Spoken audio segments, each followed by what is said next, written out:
You one day in a little toy shop, buy a bag of balloons with the money we got, set them free at the break of dawn, till one by one they were gone.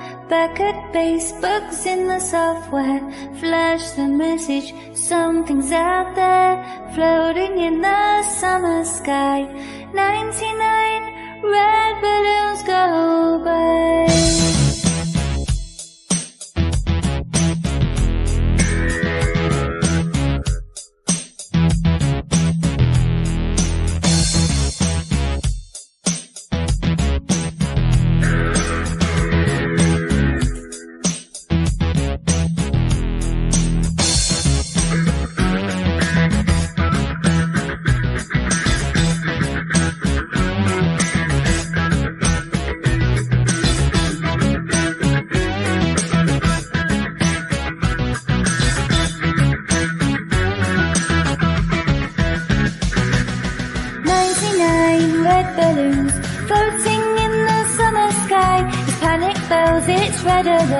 There's something here from somewhere else. The war machine springs to life, opens up one eager eye, focusing it on the sky where 99 red balloons go by.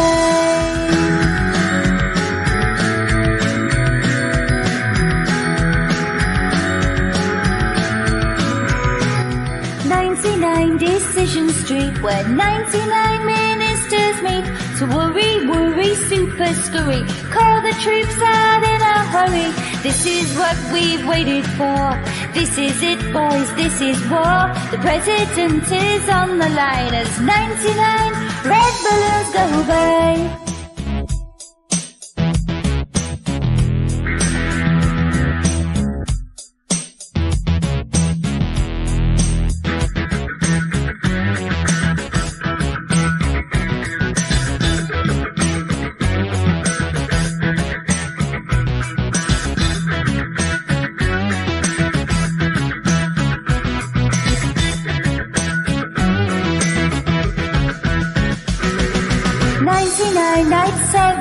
Right, super high-tech jet fighters.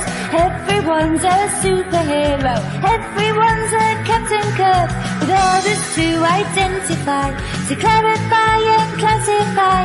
Scramble in the summer sky as 99 red balloons go by.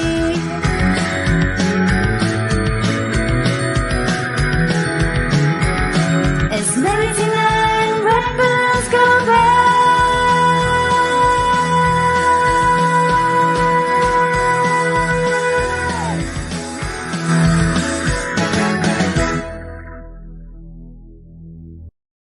99 dreams I have had, in every one a red balloon. It's all over and I'm standing pretty in this dust that was a city. If I could find a souvenir just to prove the world was here, and here is a red balloon, I cry for peace and let it go.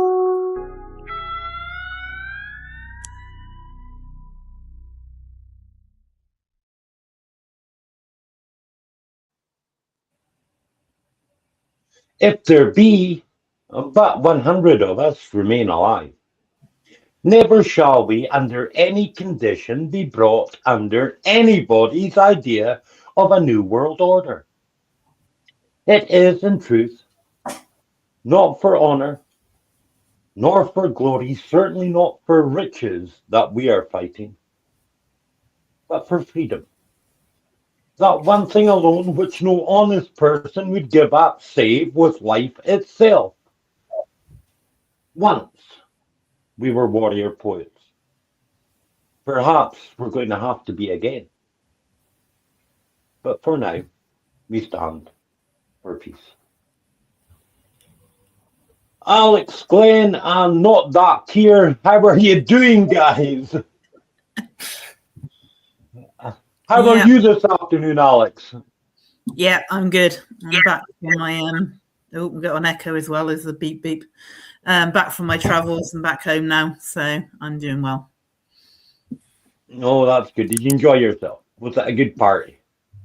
It was good to meet up with family and that, yes. Oh, well. Kier, how are you? I'm not too bad, thanks, Ian. Thanks for inviting me on the show again. I've just finished a shift about an hour ago, one of the early shifts. Well. So I'm just sat down, had lunch, I've got myself a wee beer, so I'm just going to enjoy the show and try and participate when I can. Well, it's great to have you on board here, and you're a member of the team now. So I think it needs to be Kier last Jacobite when you will organise that. Get on there, my friend. Glenn, how are you? Yeah, you're not fucking hungover, you bastard. I know that. Like I said to you just before we came on, I'm feeling annoyingly sober, annoyingly perky, because I didn't have a drink last night because we moved the show to Saturday. And the other thing is I've drank everything in the house and I haven't been out. So bastard. Here we are, raring to go in a fashion, as we always are. Well, I'm not. I'm the most hungover that I have been in fucking years, if not decades. I've got to be honest. Tiny bubbles in the wine does not fucking suit me. That's all I'm saying. I've not caught last night's show, but I will catch it, and I know it'll be brilliant. That's it. But I will catch up, you know I will. Well, what can I say, folks? It's the end of an era. This is the last Sunday. I'll be broadcasting to you from Granny's Shed here at Costa Loch Lomond. Loch Lomond's fine. The sun shines sometimes. The pot plant's growing, weed. And the rents are low, but I keep on thinking about going back. Because I'm Loch Ness born and bred. Oh, and nowadays I'm stuck between two shores. Loch Lomond's fine, but it ain't mine. Loch Ness is home, but it ain't mine no more. So next week, from somewhere undisclosed in the Highlands of Scotland, probably from a camper van, if I can steal one, maybe a boat, I'll be broadcasting to you, but this is the last day at Costa Loch Lomond.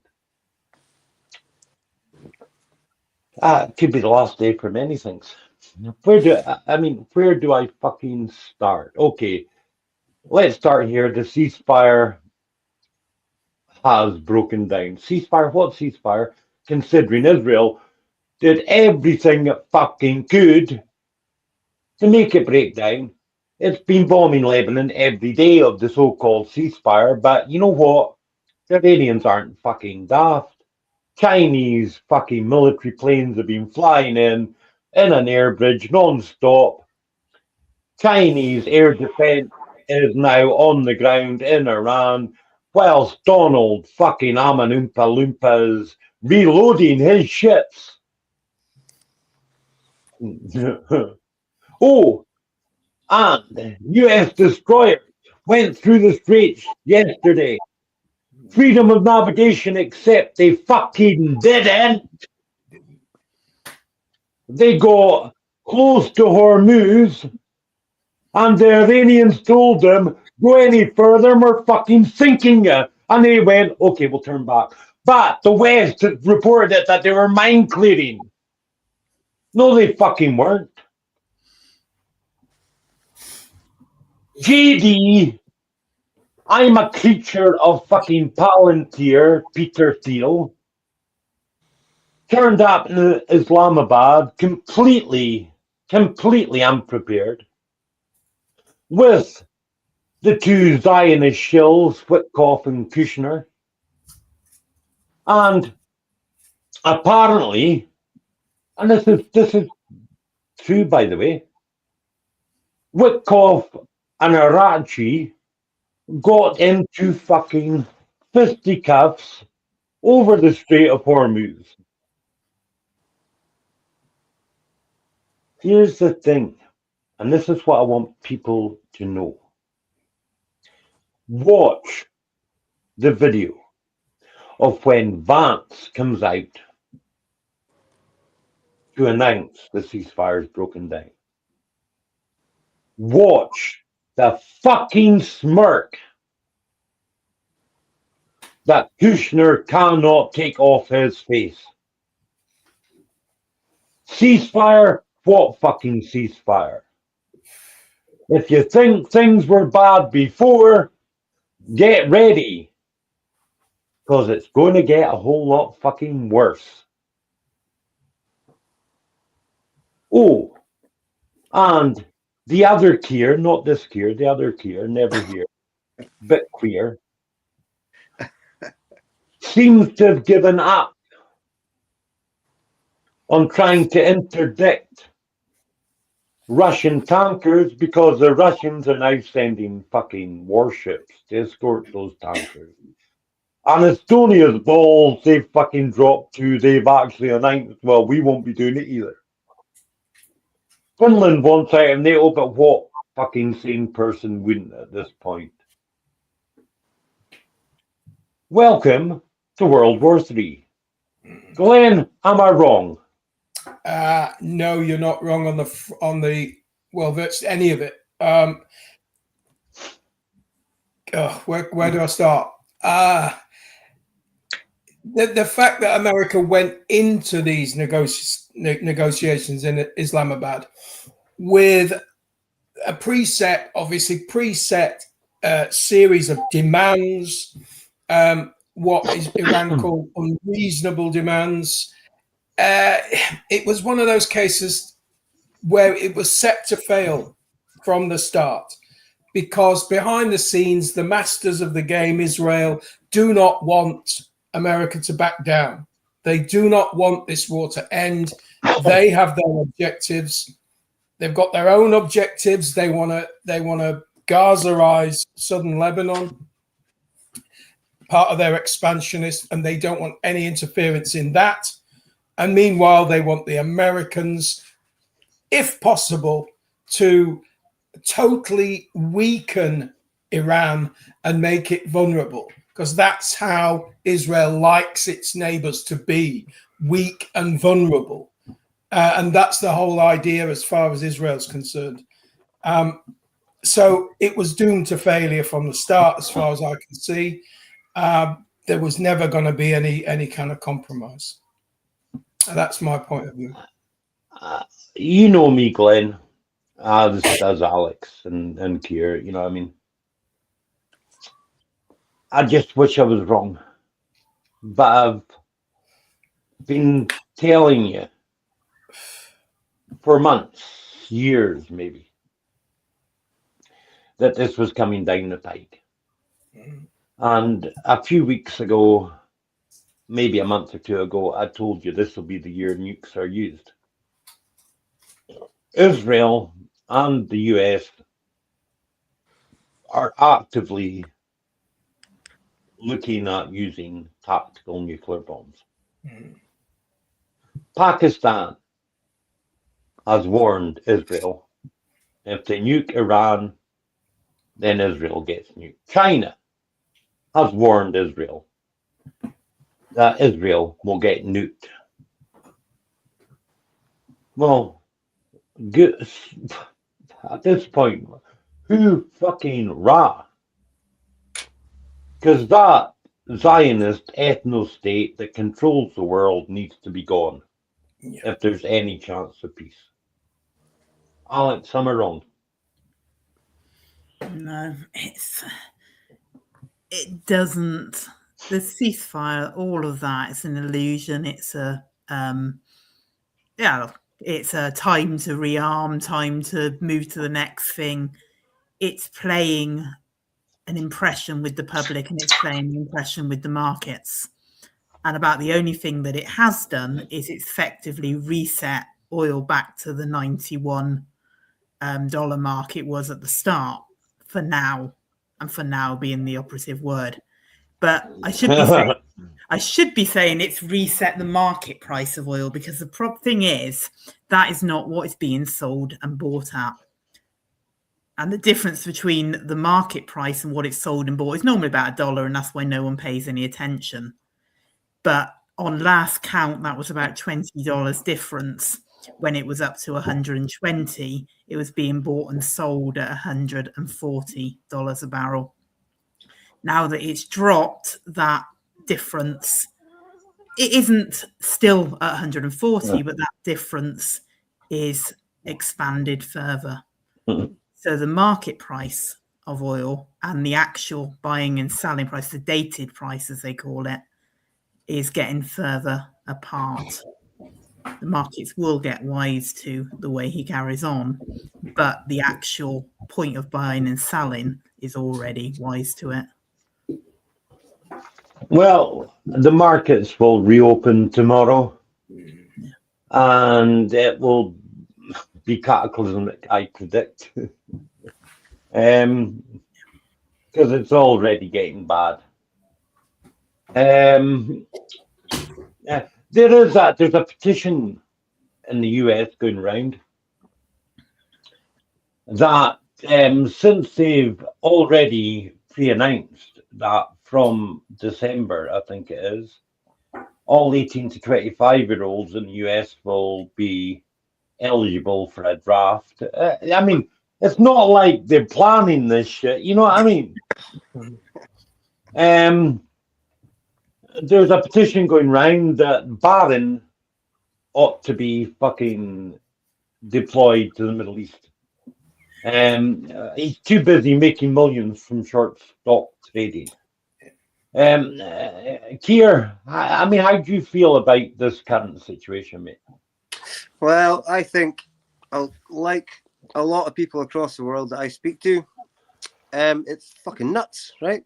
I mean, you're getting automatic conscription or registered for automatic conscription from 18. They also raised the age up to, I think, 42, maybe 44.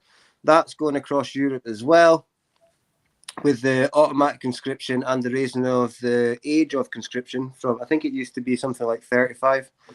They put it up to 42.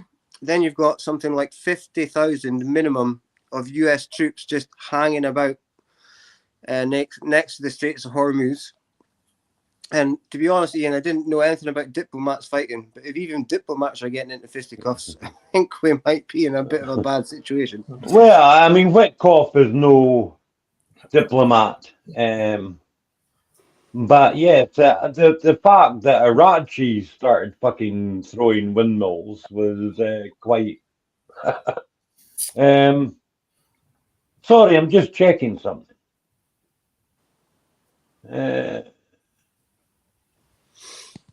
Because someone said in the chat, 6 hospitals are on lockdown and the SAS are here. It could be just shite. Or it could be the start of some terrorist activity. I don't know. I'm certainly seeing nothing on the news. So unless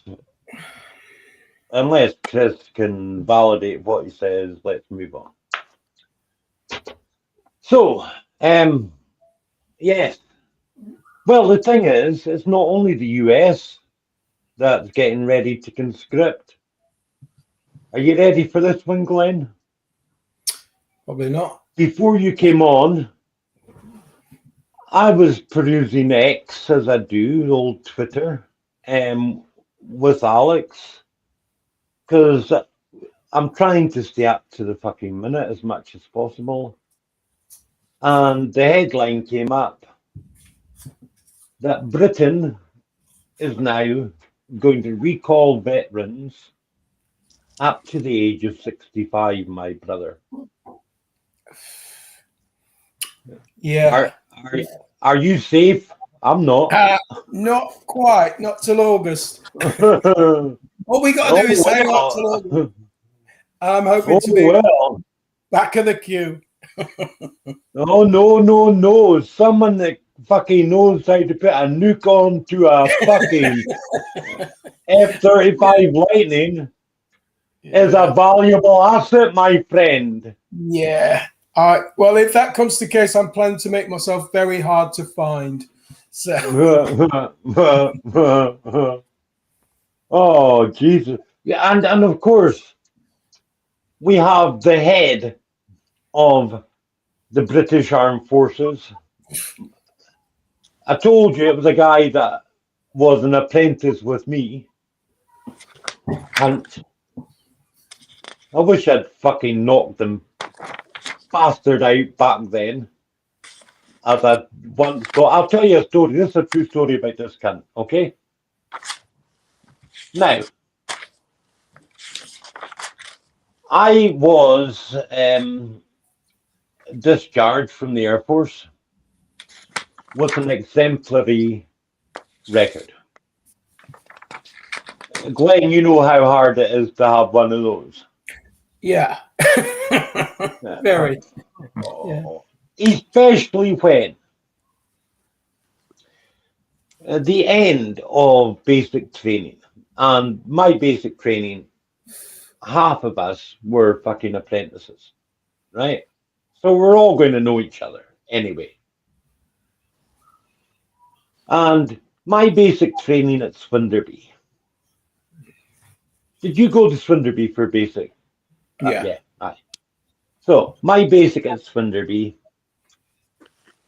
ended with the 7-day MFT military field training, where they simulated fucking everything, and you didn't get to sleep, and you had to bivouac, and it ended with the 25-mile fucking march with your full pack. And by that point, most of us could barely fucking walk, and those of us that could were holding up those that couldn't. Just bringing back memories, Glenn. Yeah. Carry on.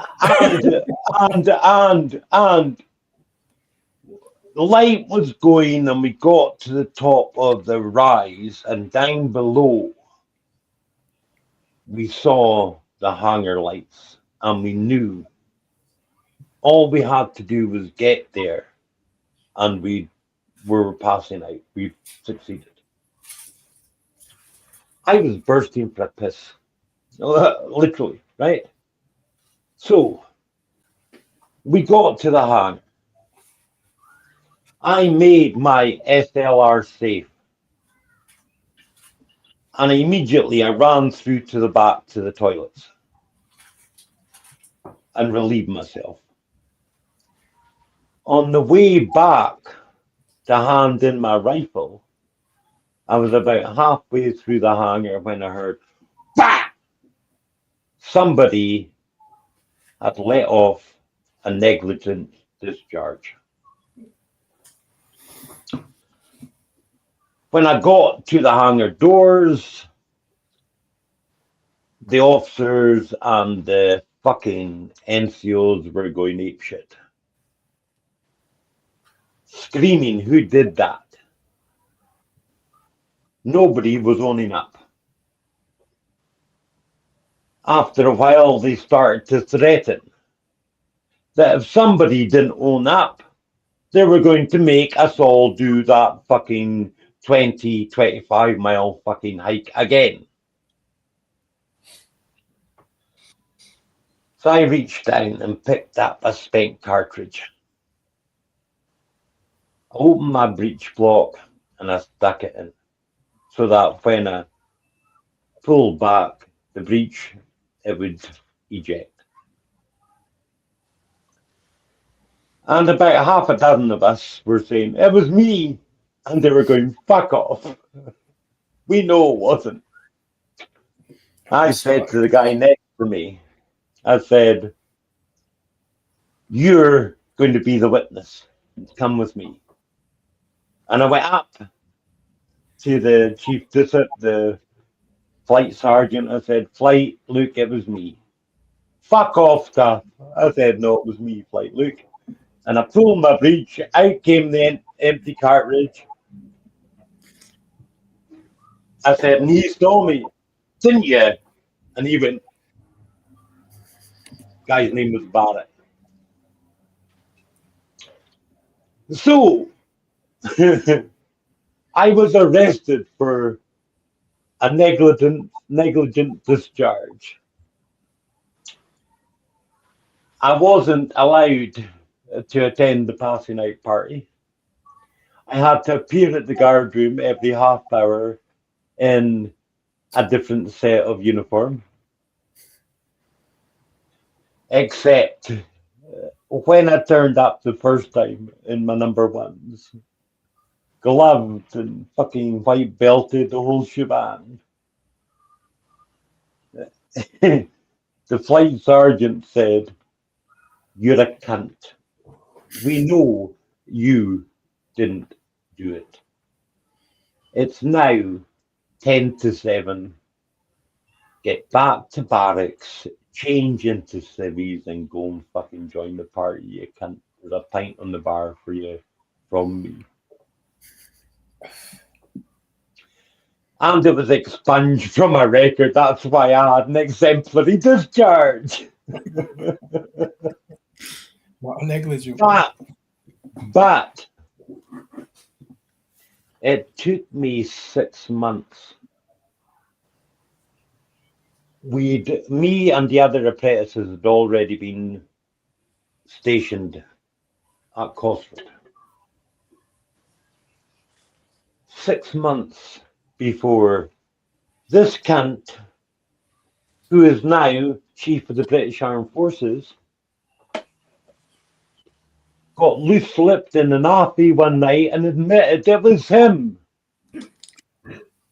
I was halfway across base when my mate radioed to tell me. I'm no more para, but that day I'd have given him a fucking run for his fucking money. I grabbed him, and it took 8 of my fucking fellows to call me off.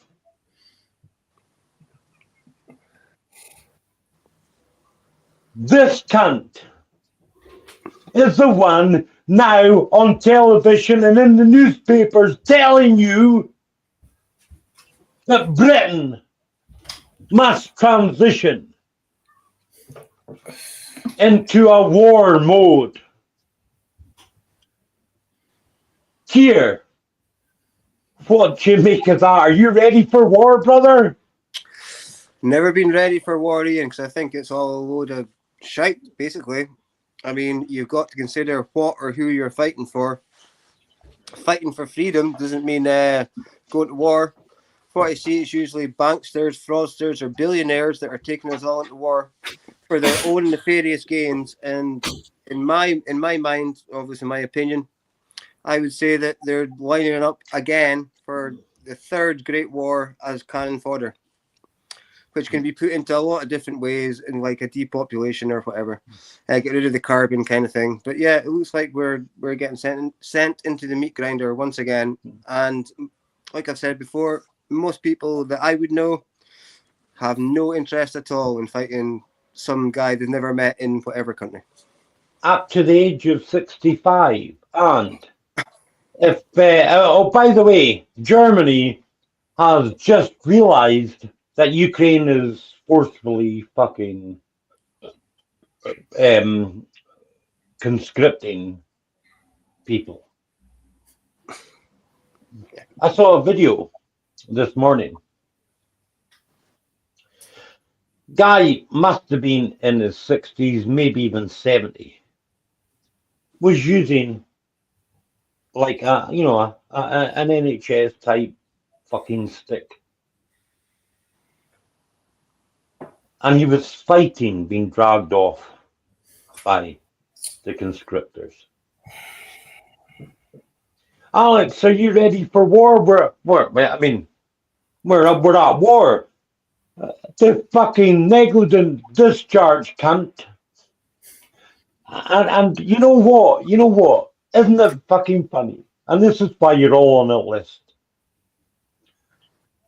You and Glenn especially know. I call myself dirt. I call myself trash. When we meet at Clan, that was my speech. Funny you saw, isn't it? How many people I actually fucking rub chicken jowl with. Like Morel. Like Sturgeon. And like this absolute fucking fuckwit. And I told you this before, Glenn. When I was in the jail, in Glen Oakle, worst jail in Scotland, most violent by far, there was a prison officer, wasn't you, but there was a prison officer who was in the RAF reserves. He was a cadet officer.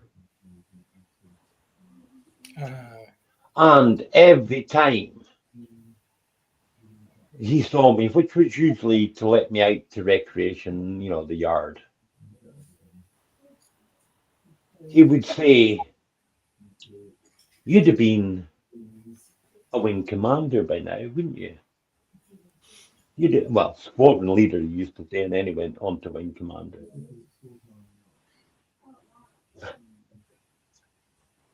I've never denied it in my life. It's partly truth and partly fiction, but that's truth, Glenn. How do you feel about us now being at war according to Mr. Negligent fucking discharge? I bet that's not on his fucking permanent record. Well, not anymore. Not anymore. We're truly being led by fuckwits. But fuckwits with an agenda. Fuckwits who are being steered. You have said, and we've been saying this on this show for forever, that they want this war. This is the direction we're always being steered in. We're on and off and on and off. Various European countries suddenly decide they're not playing anymore, and then they're back. And but there is a core of grossly incompetent idiots who definitely want to take us to war, particularly with Russia, because as I've pointed out, and you've pointed out on many occasions, Russia is our traditional enemy, and it's our part in the Great War. That is to be our role in this great cataclysm that will engulf the world. Our role is to attack Russia. Others have their other separate roles, but ours in particular, the Europeans in particular, is to provoke Russia. And we've been doing a fine job of it, but Russia has been very stoic indeed, and resisted all attempts to provoke them into like our fuckwits say, sweeping across Europe, which they've never had any intention of doing. But there you go. So. Oh well. The thing is, Glenn, that their incompetence is such that it's now becoming obvious it's intentional. You know, I mean,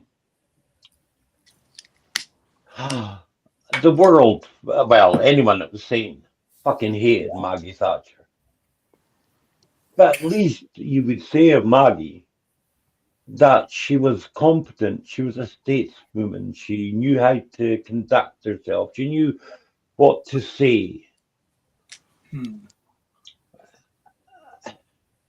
Reagan, of the same generation, might have been a clown of an actor, but again, he had gravitas. And when he said, "Mr. Gorbachev, tear that wall down," that was a statesman's fucking response. Open the fucking street, you crazy bastards! It's what we have now! Compare and contrast, for fuck's sake! Quite insane. Never hear also fucking queer 17 days before that trial. If those rent boys don't fucking suicide themselves, and I ain't fucking putting that past the cunt.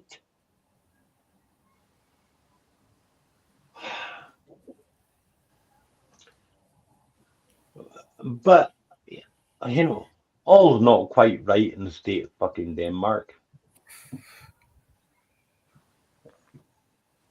Yesterday, the Metropolitan Police hauled away almost 600 fucking people for holding up cardboard signs saying, I support plasticine action. Including literally heckling and carrying out several pensioners of 80 or older. And this in a case that the High Court has already fucking ruled that the prohibition is illegal. The government are only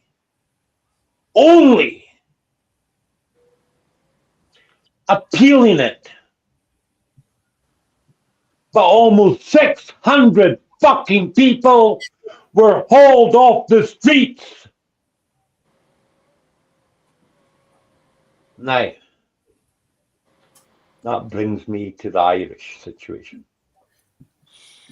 I almost did a special on Friday. What stopped me was I saw how this protest was hijacked. This organic protest about the price of fuel and the cost of living, and quite frankly, the Irish do have it bad. Before this current fucking situation, it was already Ireland. If you remember, in the 90s when the Celtic Tiger, the great economy that was going. But 2008 and pre that, Greece, and, you know, the Irish have been through it bad. Their cost of living, you know, it's like we all know if you go to Norway, you're going to fucking be charged a tenner for a pint. Well, the same in Ireland. Their cost of living is insane. So as fuel went through the roof, the farmers and the truckers and the reasonable people went out to protest. But just like, do we remember this? The Canadian convoy? Do we remember me saying that what they needed to do was to drive their fucking rigs right into the Parliament building and take it and not stop and sing Kumbaya fucking ya? And what happened to them? Well, that's right. They were arrested en masse. Their funds were stolen. Well, the Yaxley Lenin Mossad agent calling himself Tommy and his mob and the other fuckwits, and immigration's bad, people. I'm not saying it's good. I could say a lot about it. I will next week. You know, and I've got two people here who are born and bred English. The real fucking invasion of Scotland is the English. The wrong sort of fucking English, I have to say, not these guys. If you come to a place, come to fucking integrate, not to fucking change it.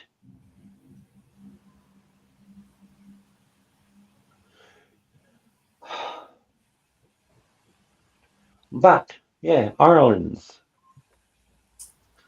going up. Tanks are in the street, the military's removing tractors and big rigs from the roads. The Garda are arresting people left, right, and centre. God knows where they're keeping them all, because Ireland doesn't have that many jails.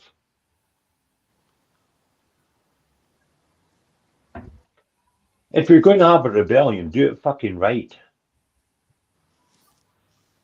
Do it fucking right. And do not let your movement be fucking fragmented by racists for their own fucking agenda. And Cobra is meeting as we fucking speak. That's why I was interested in the Manchester thing. Because they expect these protests to arrive here in this disunited kingdom within the coming week. To an extent, France has already joined in. But I'll say it once again. If you're going to have a fucking revolution, do it fucking properly. You cunts don't know how to do it properly. And at this point, I ain't fucking willing to show you. Here, what do you make of that? Well, I've got to say, you always say you don't have much to work with, and I can understand why. But with the things I'm seeing in Ireland, yeah, the protests are getting bigger and bigger, and I think I've seen them. They got or swelled even bigger once the Gardaí and the Irish Defence Force, I think that's what they're called, the IDF, if you can believe it, started getting involved in hauling people out of vans. So now it's gone viral, media viral, and now I'm seeing myself that there could even be, as soon as next week, from Tuesday, planned disruption on the motorways and outside oil refineries, gas stations, all sorts, coming sweeping through England and probably Scotland and Wales. And I can only see this growing momentum sweeping across the whole of Europe in the coming weeks as the oil shortage, the gas shortage, and all the helium, the fertilizer, the jet fuel, etc., the plastics all start coming to a halt. And people are actually going to start to realise that they might actually be fucked, is what I would say to that, Ian. Well, as long as the cunts stay off the fucking A9, because I got to get north. And if I have to run them over, push them out of the way, or go fucking round them, I will. And I got a 4x4 Land Rover, by the way, so I can. Alex, what do you make of it? It's a difficult scenario because it's one thing to say, oh, we'll get everybody out on the streets, we'll protest a rise in fuel price. What are you protesting? I'm not saying there isn't plenty to protest, because there is, but it has to be very clear what you're asking for. You could ask for the government to ditch the duties. You could ask them to lower the duties like they have in America, like they have in Australia to a certain degree. If you're not clear, they will use it and they will twist it as an argument. The people have spoken. The people have demanded that we get the Straits of Hormuz open. They will use it as an argument to enter into the war with Iran. And that's... Oh, you mean like Queer Keir is putting together a coalition of fuckwits that are going to sink their ships trying to open the strait. That sort of thing, Alex. Is that Yeah, what I you're mean, talking that sort of thing. And the ability to try and say, look, this is the people of England, the people of Scotland, the people of Wales have asked us to do this. They've been out on the streets demanding we lower fuel prices. This is the way we do it. And we know they twist it. And I've never been one to say you shouldn't act because they will twist it. But the way this thing gets hijacked with the whole and linked in with the whole anti-immigration thing, the way it gets pushed, if you're going to do it, you need to be very, very clear with what you're asking for and not, like you say, stop 10 miles short and sink on by R. It needs to be done properly. And again, it will get taken over by people and allowed to be taken over by people who aren't going to do it properly. And that's the trouble. That's the danger. Sorry. I was just looking up. Yeah. Oh, let's see if I can get it. Because I know we've got a lot of Irish viewers. Donald, our chief moderator, for instance. So here's my word of advice, Donald. Make this song viral once again. Share it with everyone. As I was climbing into bed at my poor granny's side, I looked out the window. The army had arrived. The house was surrounded. They smashed the front door in. They've come to take away the lid of my granny's bin. With a scream, bang, shout, a rattle up a din. Let the army know, my girls, the Garda have come in. Now rattle up your bin lid, beat the message out, get your head down, whistle, bang, and shout. Make the fucking Irish Defence Force ashamed to show their head in any street, pub, or restaurant in fucking Ireland. Every time one of them walks in, play that song. Because, my friends, if you really want a fucking revolution, you need to get the police and the army on your side. Am I wrong, Glenn? You're not wrong, and I was covering the very same subject last night on the Cuban Revolution.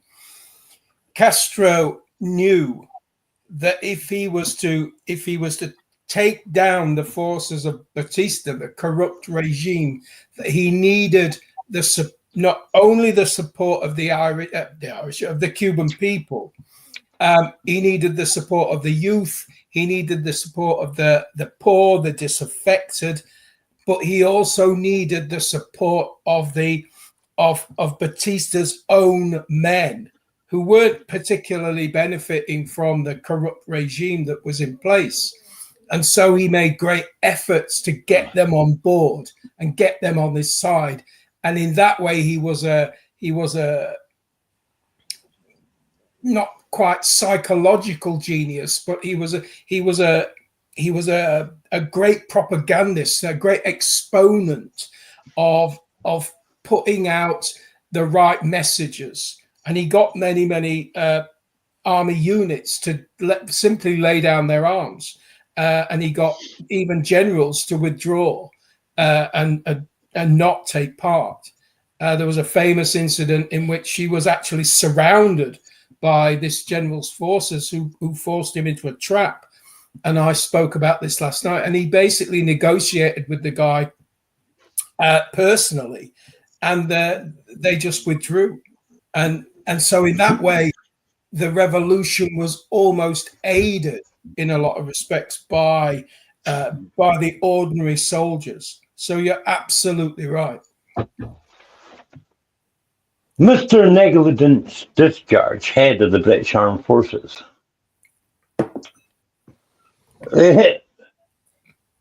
knows that I'm a danger. Because, as I've explained before, it only takes 15% of the population to have a successful revolution. 15% of the population united with one aim, doesn't matter how they get there, but one clear aim, can then sway the armed forces, or at least enough of a proportion of it to make the difference to win the day. And you do it by taking the seats of power, not by fucking holding up a cardboard fucking sign and being labelled a terrorist. Not by blocking a motorway or a refinery. I feel you, but it ain't going to do the fucking job. Now, we're going to be transitioning. I thought we'd have done this half an hour ago, but apparently there's a lot of fuckwittery to be discussed. But before we transition, people in the States ought to be very, very, very worried at this point. We had this curious thing of, without notifying anybody, including the giant Oompa Loompa, the First Lady of America, Melania, started life as a fucking escort, and I don't mean a Ford car.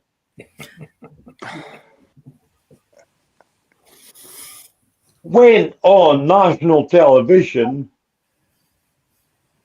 with this bizarre fucking speech about people online lying about her, wouldn't answer questions,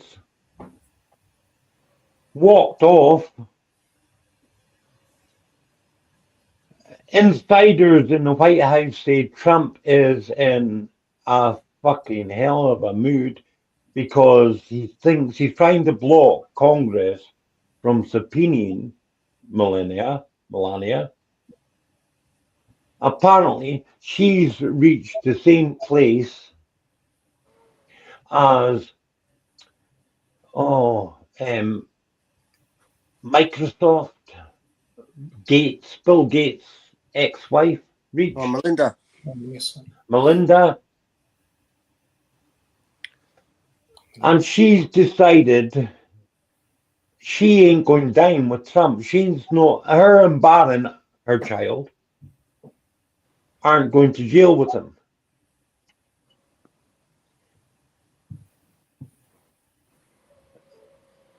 Her abused escort pal, Amanda something or other,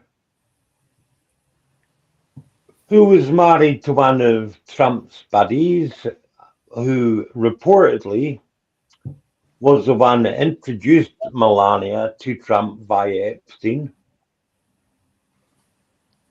Oh, one of the Epstein files says Donald is very pleased with Melania. What he doesn't know is I fucked her a year before.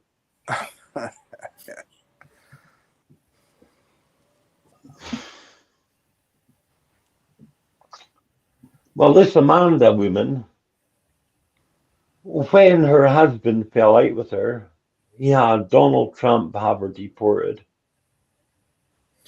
He's an ambassador somewhere, by the way.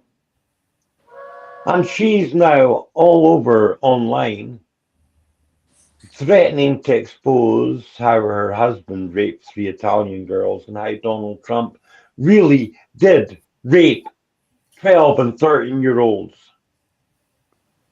Yes, America, one day, very soon, you are going to wake up to even Fox News having to tell you, Magla fucking maniacs, that your beloved, incontinent, octogenarian, Oompa fucking Loompa with a god complex is actually a child rapist and pedophile.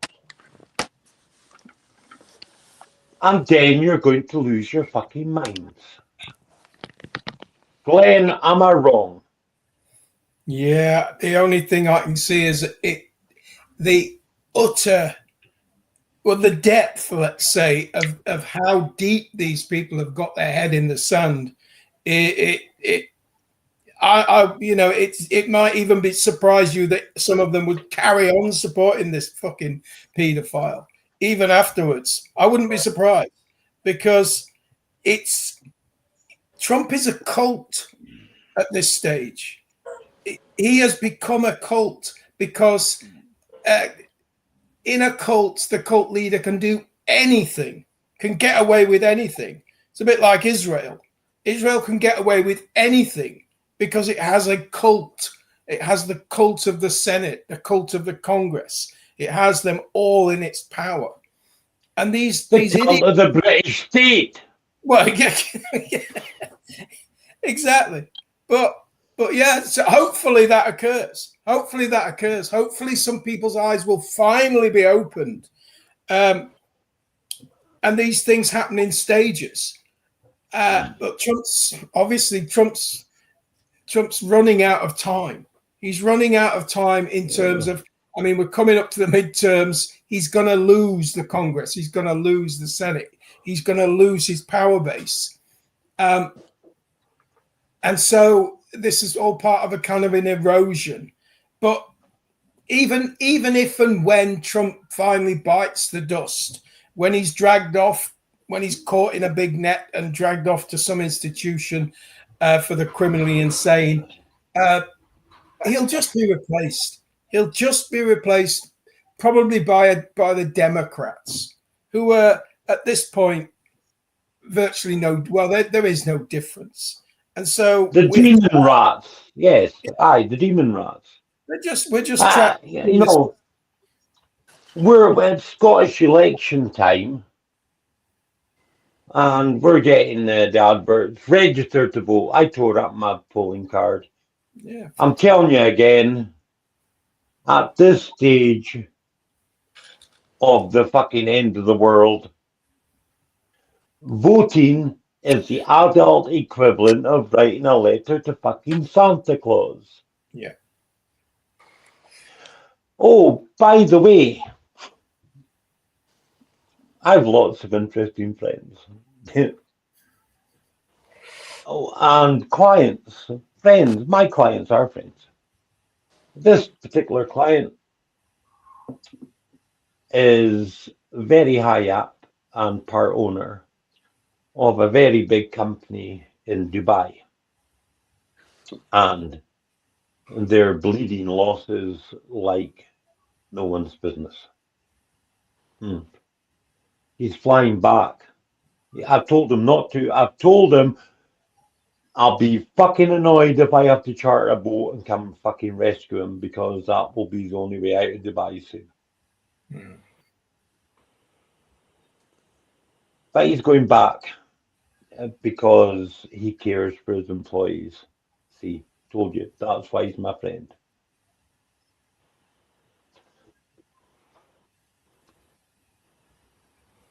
His apartment lies between the naval docks and the desalination plant. And he described quite vividly the missiles coming in, the thud, the shaking of the building, the rattling of the glass. Did you know there's almost 600 Brits in jail in Dubai, in the UAE? They're reporting on their news, whole fucking families of Emirates are getting wiped out, and they're saying there was a Indian guy who had a miner cut to his arm.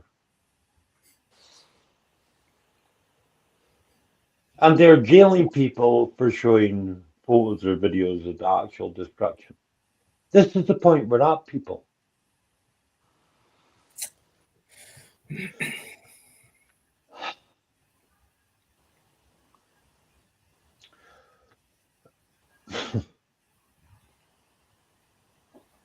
Alex,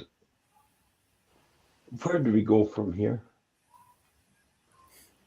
There's always a reason for the season in there. But where do we go from here? I mean, any thoughts, Alex? And then let's go to the lone gunman. Now, people, when we do that, there'll be a little bit of music. Don't go away, stay, because it's going to get better from here on in. Alex, any thoughts? Where do we go? The only way, the song says the only way is up. I think the only way is down, because they are determined to take us into a hot war. I don't care whether people say we've already had World War III or any of the crap. It's determined to take us into a hot war, and they will, and they are.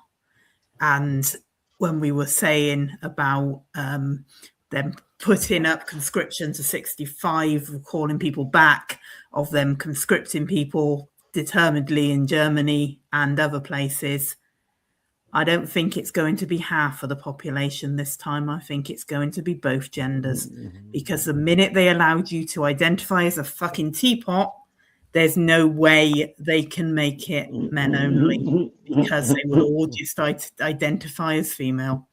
So I think you girls are going to get called up as well this time.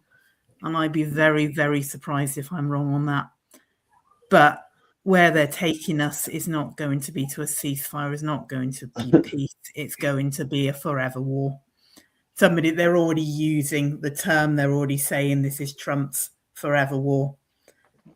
And whether you hated Maggie Thatcher, whether you hated Biden, what we have now are starting to make them look sane. Trump is starting to make Biden look coherent. And I never thought that would be something I could ever say. No.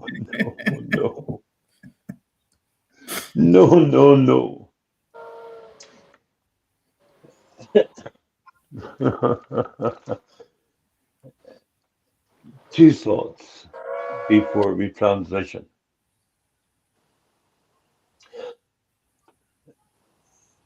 My friend, who is going back to Dubai, also said this, and it shocked me because I saw it.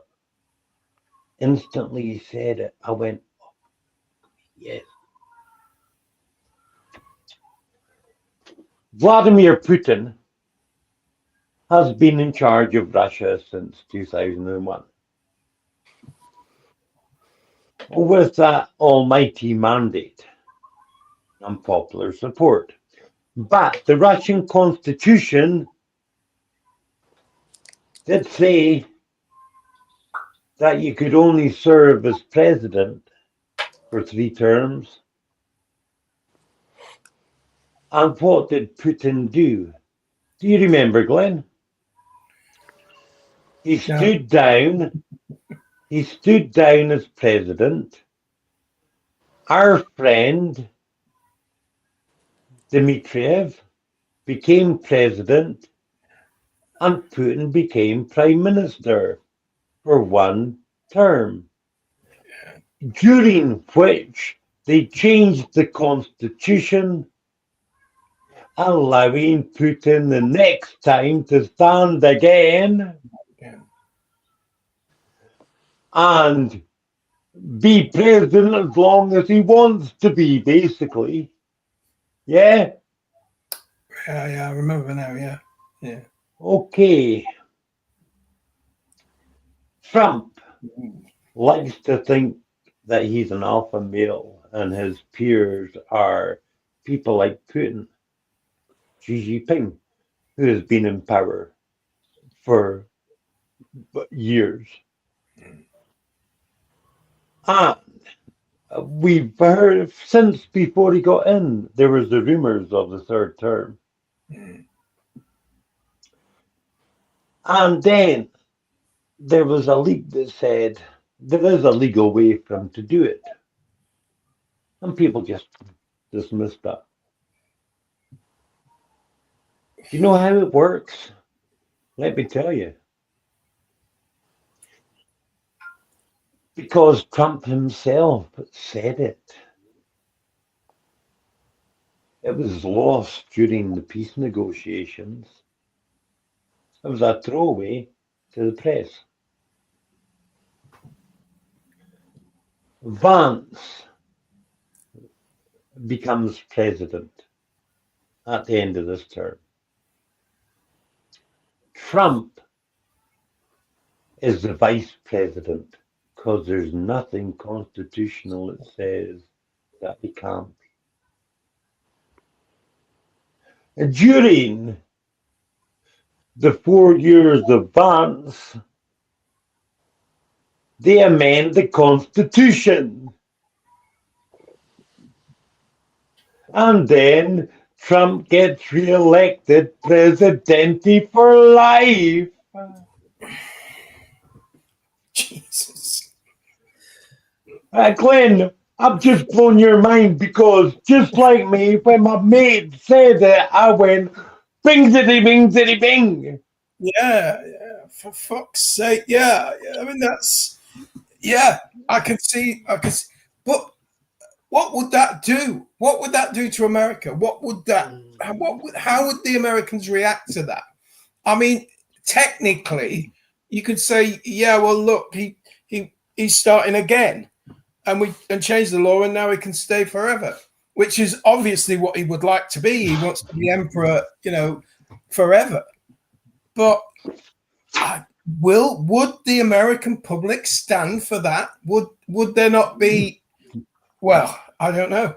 Would there be a revolution? Would there be an uprising? I don't know. But yeah, I could see how that would work.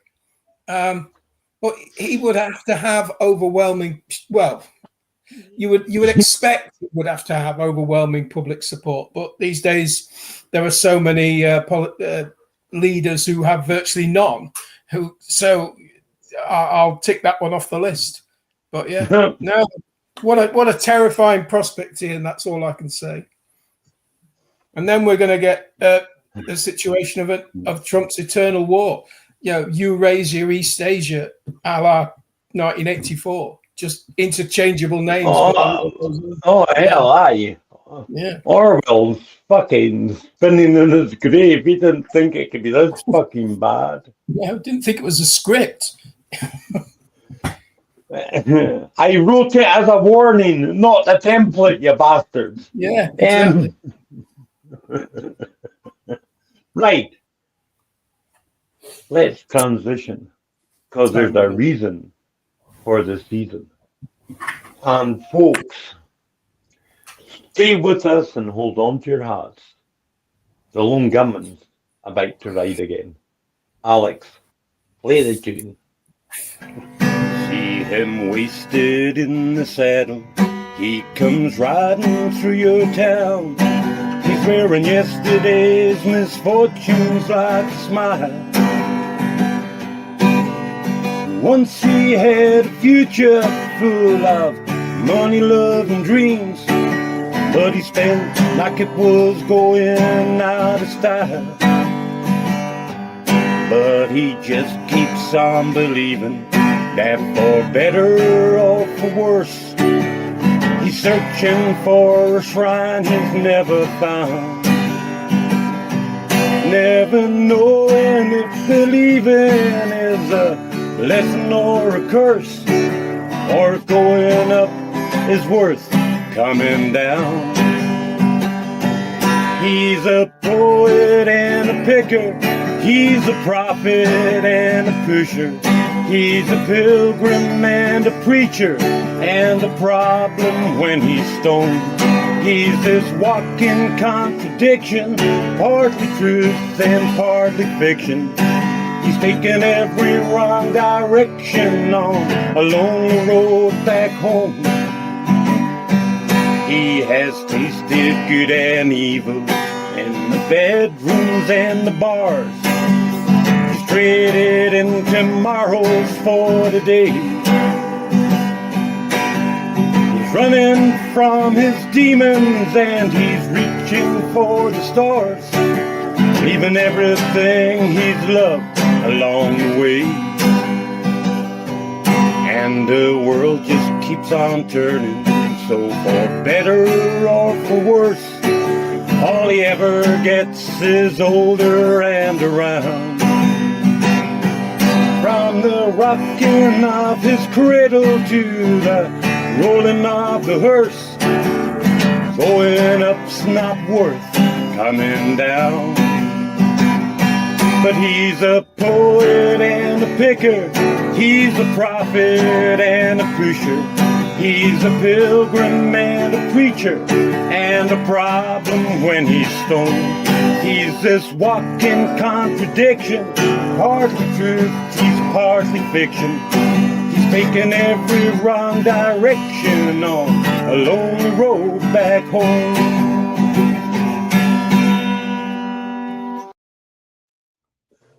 He's a pusher and a preacher. Welcome, pilgrims. We know you're exhausted, because fucking frankly I am, from traversing a world which has truly gone insane. And the internet is a morass of misinformation, disinformation, shysters, shoosters, snake oil salesman George Galloways and Mario Narfalls. It's just full of fucking propaganda and shit. And no cunt who's actually asking hard questions or doing the real fucking research or taking that big ball of red string. But somehow, by accident or design, you find us this afternoon. So do come on in. Take a seat by my campfire. Pour yourself a very strong adult beverage. Because if you thought what we were talking about in the last hour or so was bad, you ain't seen nothing yet. Bom, bom. Roll yourself something warm and brown and golden to get you through the day. Because this lone gunman is about to ride again. Oh, I know we're doing a Revelation series. And we'll get back to that next week from my camper van or fucking bossy or shed or bus shelter somewhere in an undisclosed location in the north of Scotland. But it does all tie in. Whilst we've been covering the war, I'm wanting to get to the revelation. Other things continue to happen. Now, I'm not, well, I'm probably missing lots, but I'm not missing, but they're not there. They're not in the zeitgeist. People aren't fucking paying attention to them.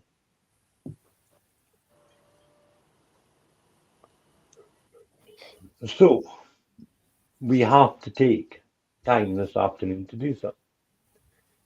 And Alex and Glenn, having had time off last week, benevolent fucking dictator that I am, I set to this week with abandon. So we'll start with you, Alex, and your first part, which is I asked you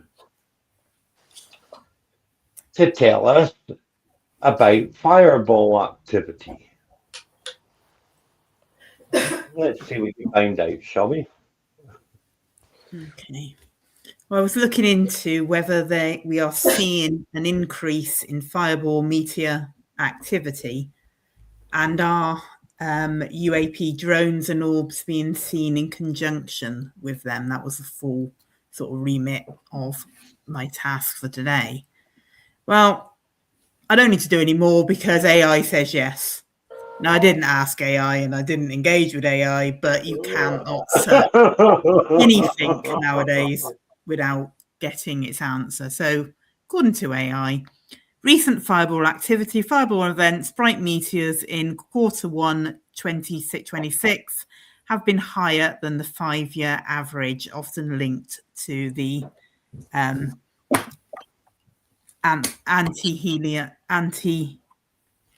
can't read that writing, I'm too small. Often linked to the anthelian source. These are caused by larger, denser objects. Anthelian. Anthelian. Good, because that comes up later. So that's good. I know how to pronounce it now. Anthelian source. These caused by larger, denser objects producing more audible sonic booms, with significant activity reported in North America. That's AI's answer.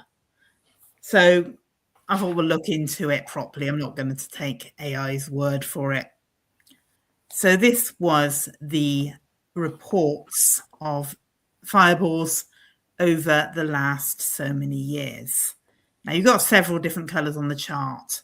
The green one, the top of each column, is events that have been reported at least 10 times. Now, the orange is events reported 25 times, blue 50 times, and the red is events of more than 100 reports.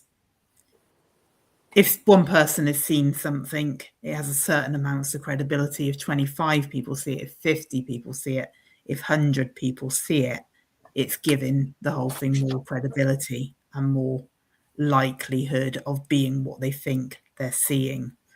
But you can see with all the colours, and ignore the fact that 2026 is lower, we're only in April, and the figures will only go so far. But you can see it's going up. It was quite a spike in 22, but it's gone up again in 25. And if you consider where we are in 2026, it's pretty obvious that that's going to go up again, because we're barely a quarter in. The figures, at least, are definitely only the first quarter and no more. But we can break it down further than that. This is figures for the first quarter. And again, it relates to how many people have reported these occurrences. The light grey is 25 people reporting them, dark grey 50, and the orange 100. So you've got the first quarter in 2018, 19, 20, so on. 21 again shows a peak. But look at 2026 for the first quarter.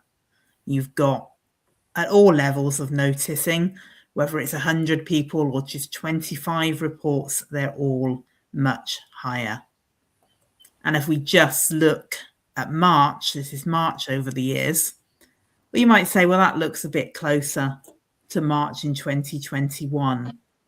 But this is where it's interesting to see the different colours, because if you look at the two columns, yes, they're basically the same height, but you look at the increase in people reported by, in this case, 200 plus reports, then 100 to 199, then 50 to 99. You see all those events that have been reported by many more people are going up.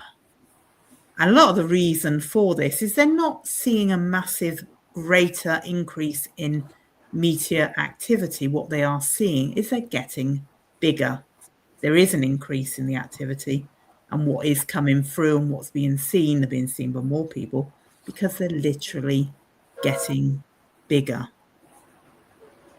Now, this is events with a sonic boom reported. And you've got the events in Alex, Mhm. just for a second. Now we're getting railroad or heavy traffic noises. So I just want to welcome in the NSA because I know that sound is New York City. So we now have the 7th Brigade and NSA on board. Hallelujah, we're doing something right. Continue. Cool. Well, listen up, guys, because hopefully you can learn something while you're in. So we've got the blocks of this graph is events 50 plus people have reported having heard the sonic boom from. The lines of the graph are the percentages, and both of them in 2026, the percentage of events that you've heard the sonic boom and the number of events in which you have are up considerably higher. I've highlighted that bit because you can't see where the blue line goes on top of the graph, but it was at 82.5% of events. And you've got a total of around between 30 and 35. So this again is literally the first quarter.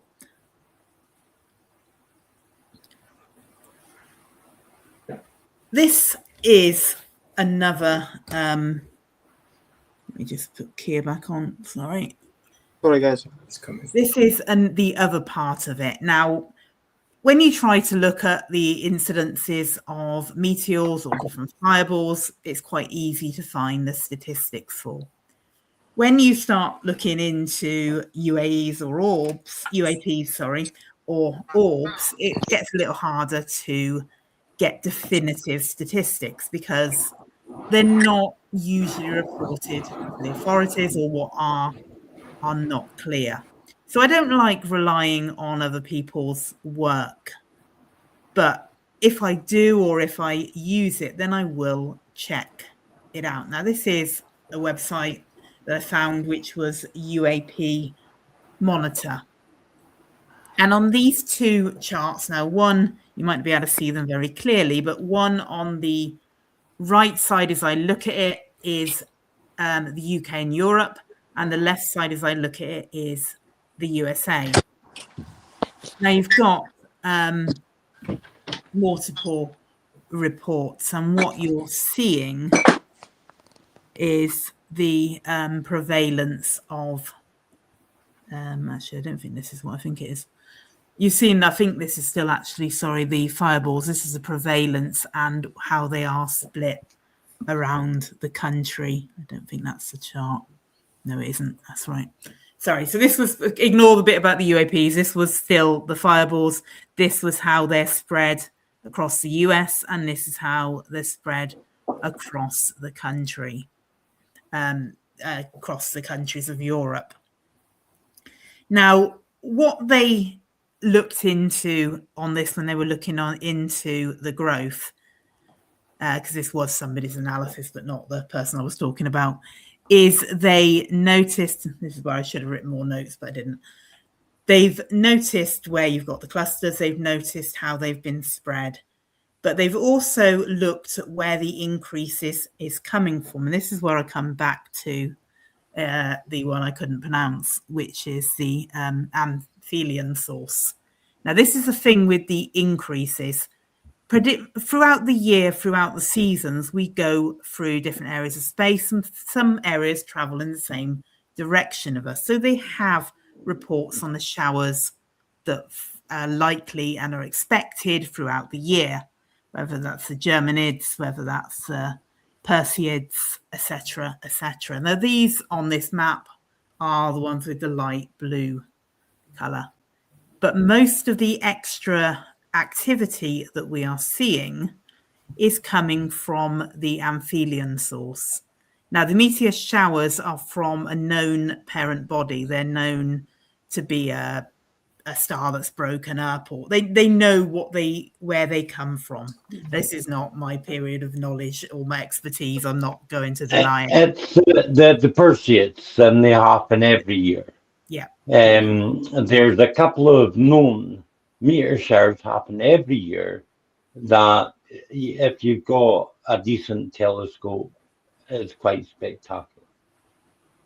But it's not the Perseids, as you've said, Alex. So continue. It's not normal. No, it's not. It's not normal, and it's not what's been predicted or expected. Like I say, I don't claim this to be my area of expertise, but the increase, the take-up, is coming from the aphelion source. And that is not what we know as from a determined and a pre-expected body. These are the ones they've predicted for, the main ones they predicted for the year. But like I say, the aphelion is none of these. This was the map I got confused with. This is what I thought I was looking at. This is from UAP Monitor.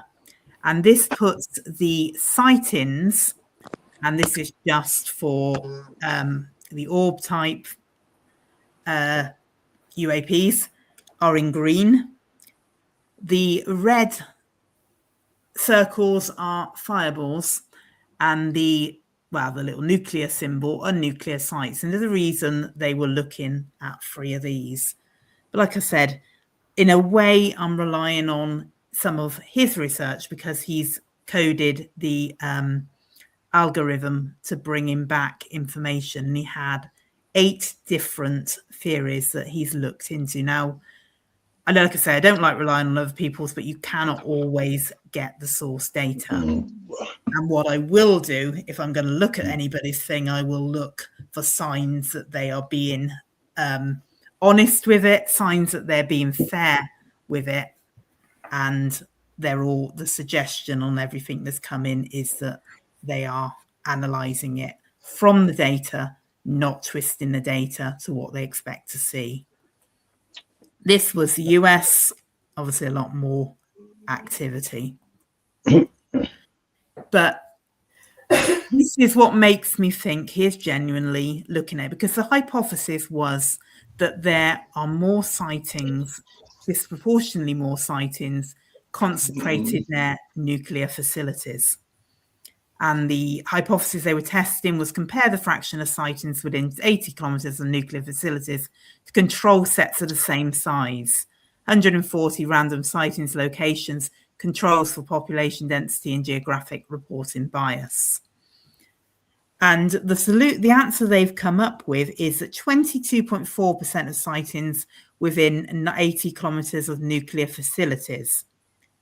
With the control groups, it came up with 54.0%, given a ratio of 0.42, which is basically saying that it isn't more likely in a nuclear area. It isn't more likely within the 80 kilometres, and therefore it's not support the evidence. The data doesn't support his hypothesis.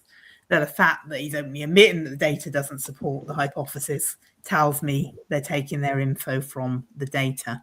So let's look at, well, actually, this is one that wasn't within the remit, but this one I found quite interesting, because what it does come up is that earthquakes, there are clusters of UAP sightings around the sites of recent earthquakes within the 7 days before and the 7 days after.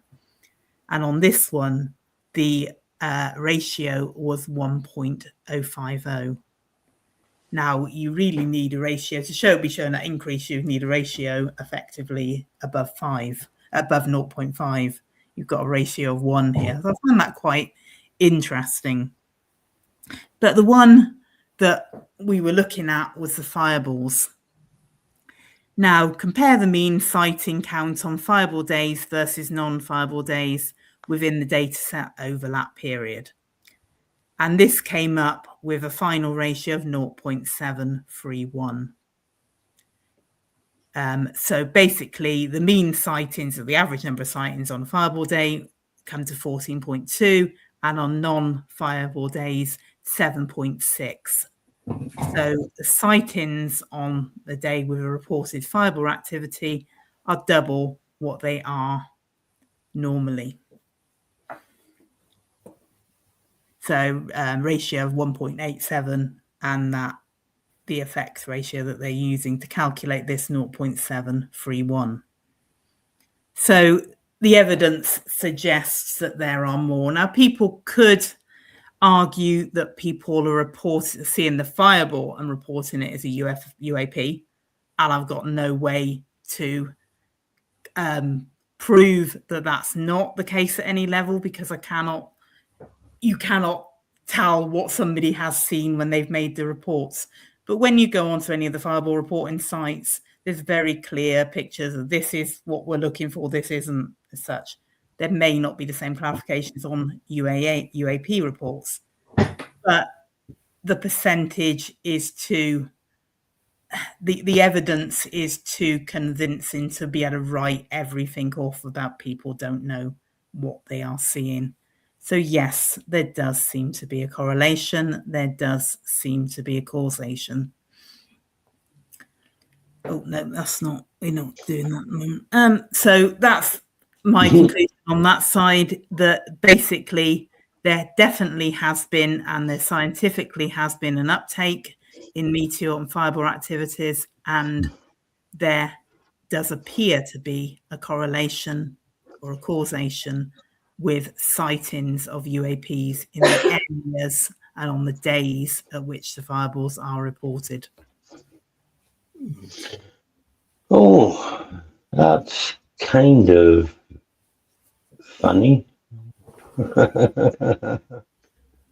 Now, with everything else going on, there will be supply chain disruptions. Mr. Amazon might not get you your Prime delivery, but Alex, I hope he's managed to deliver to you that big red ball of twine, because you're about to need it. I'm going to join so many fucking dots that, well, let me just blow some minds.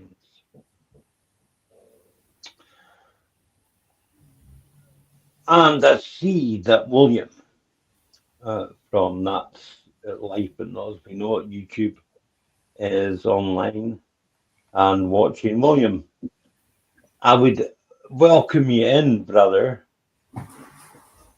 but I'm afraid if I did, this show would go on for another 5 hours.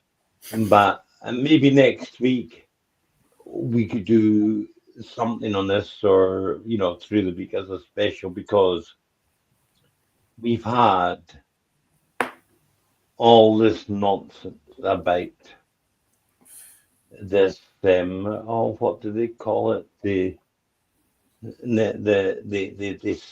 sent the rocket round the moon. Someone Artemis. rescue me. Artemis.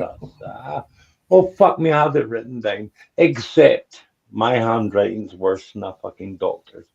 The Artemis mission. And has anyone seen the leaked footage of the capsule being loaded onto a C-130 and then released from a C-130 for the splashdown? Yeah. Or all the glitches that very smart people were picking up about the launch, the mission, the blue screens, how easy it is to look.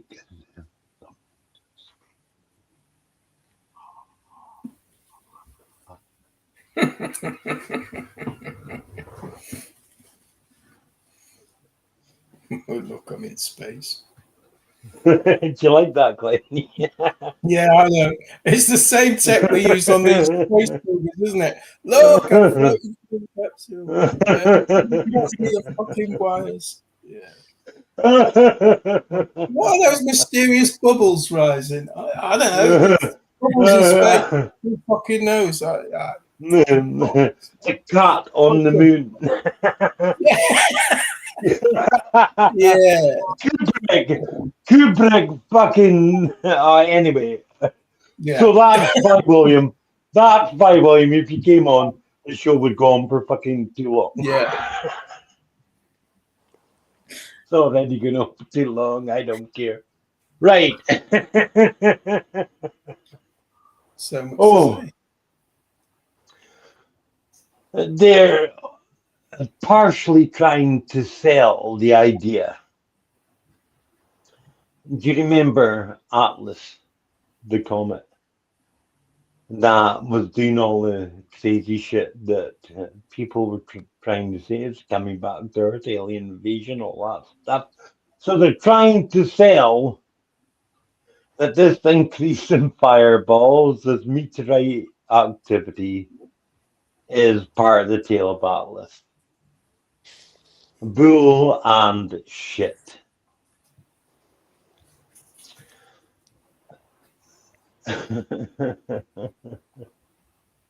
It seems a long time ago since I last mentioned this. But for fucking years now, maybe decades,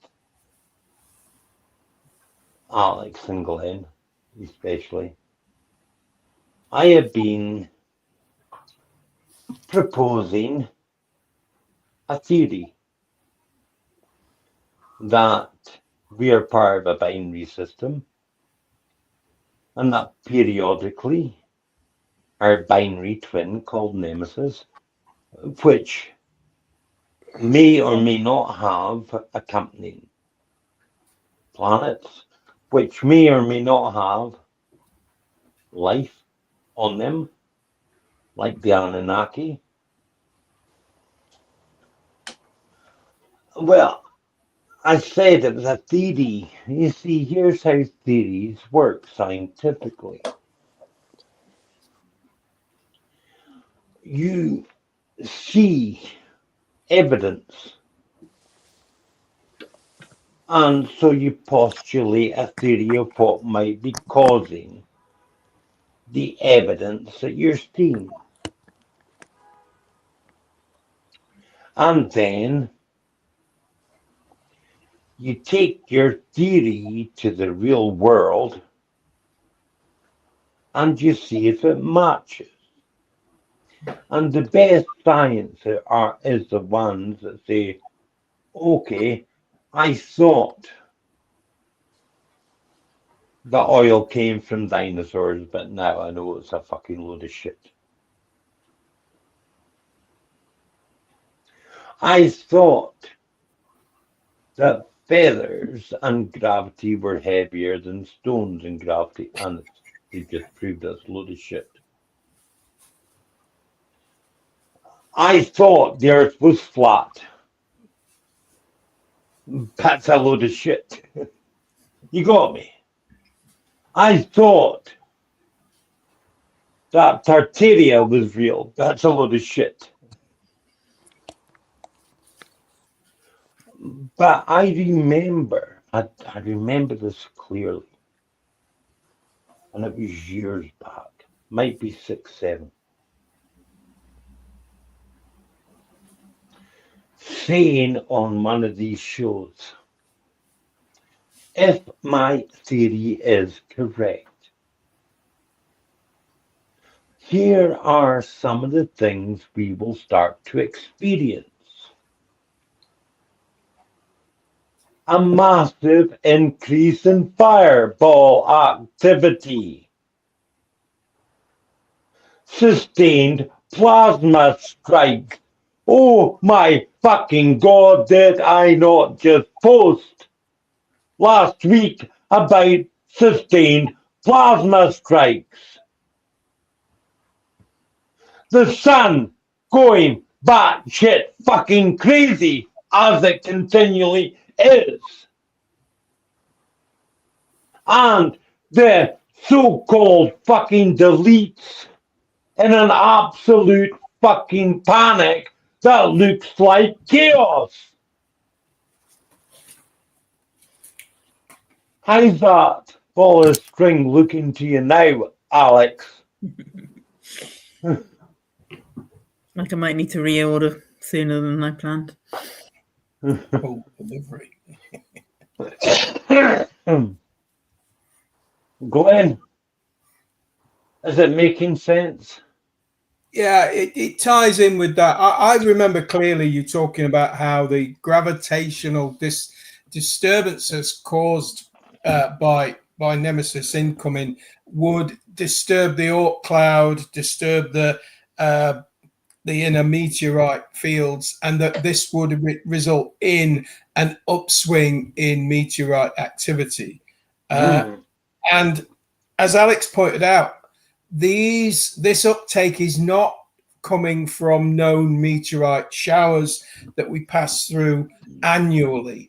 You know, as we circle the sun, we pass through several known, reoccurring meteorite fields. So yeah, there's something is causing an upswing in the activity of these bolides and all this other sort of thing. So it very well could be. It's as valid a theory as anything else, because there is nobody else seems to be proffering any other theory, apart from maybe if as our solar system itself passes through our galaxy, perhaps we're encountering more meteorites in that area of space.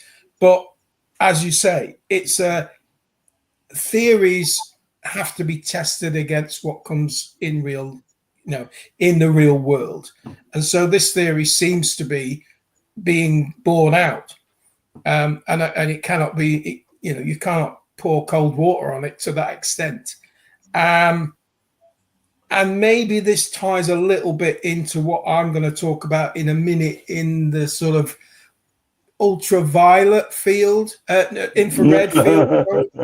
Yeah, maybe yes. Infrared is important. Yeah, but we'll leave that live for a minute. Yeah. Well, Palantir Peter Thiel is giving closed-door lectures to the deletes on how aliens are really demons. And his glove puppet is J.D. Vance, who has said that this coming world war is against the demonic. And the UFOs, UAPs are demons.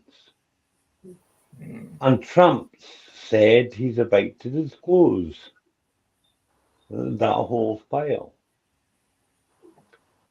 Then we've got Alex. Alex, you were always way ahead of the field. You got from the minute I said it about factions. X and blue. You got it. And you've been chasing it down and seen it ever since. I know you have. Well, your Amazon guy, Bezos, Blue Gemini, has just been awarded the US Pentagon government contract for what they're calling, I'm not going to ruin it for you, Alex, yet. It's an acronym. You can start to think about that. But it's basically pushing potentially destructive city-killing asteroids aside by firing nuclear weapons into them on the top of a great big fucking rocket.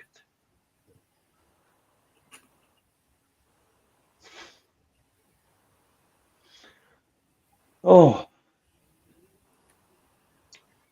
here, not that one, not the queer guy that's never here. How are you? How's your head? Not too bad, thanks. This is all comprehensible to me. Is what I would say. It's Um, not too blown at the moment, then. Not at the moment. No, not at the moment. There's potential for No. that. But I would say maybe I've lost my bloody pen here. But from going back to the increased fireballs or asteroids you saw in the sky, I mean, I believe people saw these maybe 13, 14, 15,000 years ago before the world was flooded. Oh, And yes. and they started, and what they called back then was when they would call gods in the sky fighting, and it'd be massive electric plasma bolts going through the skies. And this may well link into we are such small-minded, we can only see our solar system, not knowing that there's others and others and others and millions and billions all moving like clockwork around and through each other. So I think I left a comment, maybe on last week's Sunday show, saying when the planets truly align, we will see gods in the skies. And that could just be the electromagnetic current that finally lines up across millions and millions of light years. And that's when we're going to start seeing plasma discharges, shapes in the skies, lightning streaking across our skies, and increased asteroid fall, etc., etc. That's what I'd say to that, man. A long time ago in the galaxy far, far away. Not that long ago and not that far away. They've already disclosed that Mars was mute. The things coming out of Antarctica, we got to go back there soon, guys. Oh my God, I'm loving Antarctica. The things coming out of the Giza Plateau.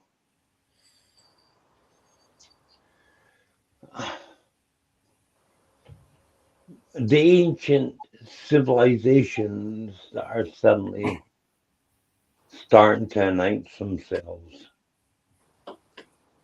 both underground and aquatic.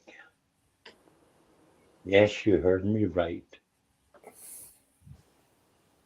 Marina, Aquamarina, Glen. I know all that song now. So come on, brother. Give us what you got. Okay. All right. So for this week's show, I've been looking into maybe what at first might just have looked like the disappearance of one person, but what may very well be the disappearance of several people who seem to share connections. Okay, so firstly, I'm gonna start with this man because this is the guy who's at the sort of center of it all. So let's put slide one in up, please, Alex. Okay, so this is retired General William Neil McCasland, who went missing from his home in Albuquerque on February the 27th this year. And now on the day that he went missing, his wife, Susan, she'd gone off to a medical appointment. And when she got back later that day, she found him gone. But she wasn't that alarmed, really. It wasn't for several hours that she actually then phoned up the sheriff's department and reported him missing. Now, McCasland seems to have left. He seems to have just left without he didn't take his phone. He didn't take his prescription glasses, which you can see him wearing here. He didn't take his car. He didn't take a bicycle. They had several cars and a few bicycles. He didn't take any of his wearable devices like his smartwatch or anything like that. Now, further investigations by the sheriff's office actually produced a kind of timeline for his disappearance. Now, around about 10 a.m. in the morning, he talked to a repairman who had come to do work at the couple's house. And about 11 a.m., his wife left for a medical appointment. And then she returned home shortly afternoon to find him just gone. So McCaslin disappeared sometime between 11 a.m. and around about 12 a.m. Now, on further investigation, it was found he actually did take several items, or seems to have taken several items, because they were missing. So they were presumed to be taken by him. And those were his wallet, a pair of hiking boots, and a .38 caliber revolver in a leather holster. Now, the sheriff's department then began to search for him, and they issued what's known as a silver alert. Now, this is normally done when it's someone who has dementia or someone who's not got their right faculties about them. But it was done for the general because he had been reporting what he called mental fog. So perhaps just a natural thing of aging, but they stressed that they didn't believe that it was disorientation or confusion that he was suffering at the time of his disappearance. So they ruled that out.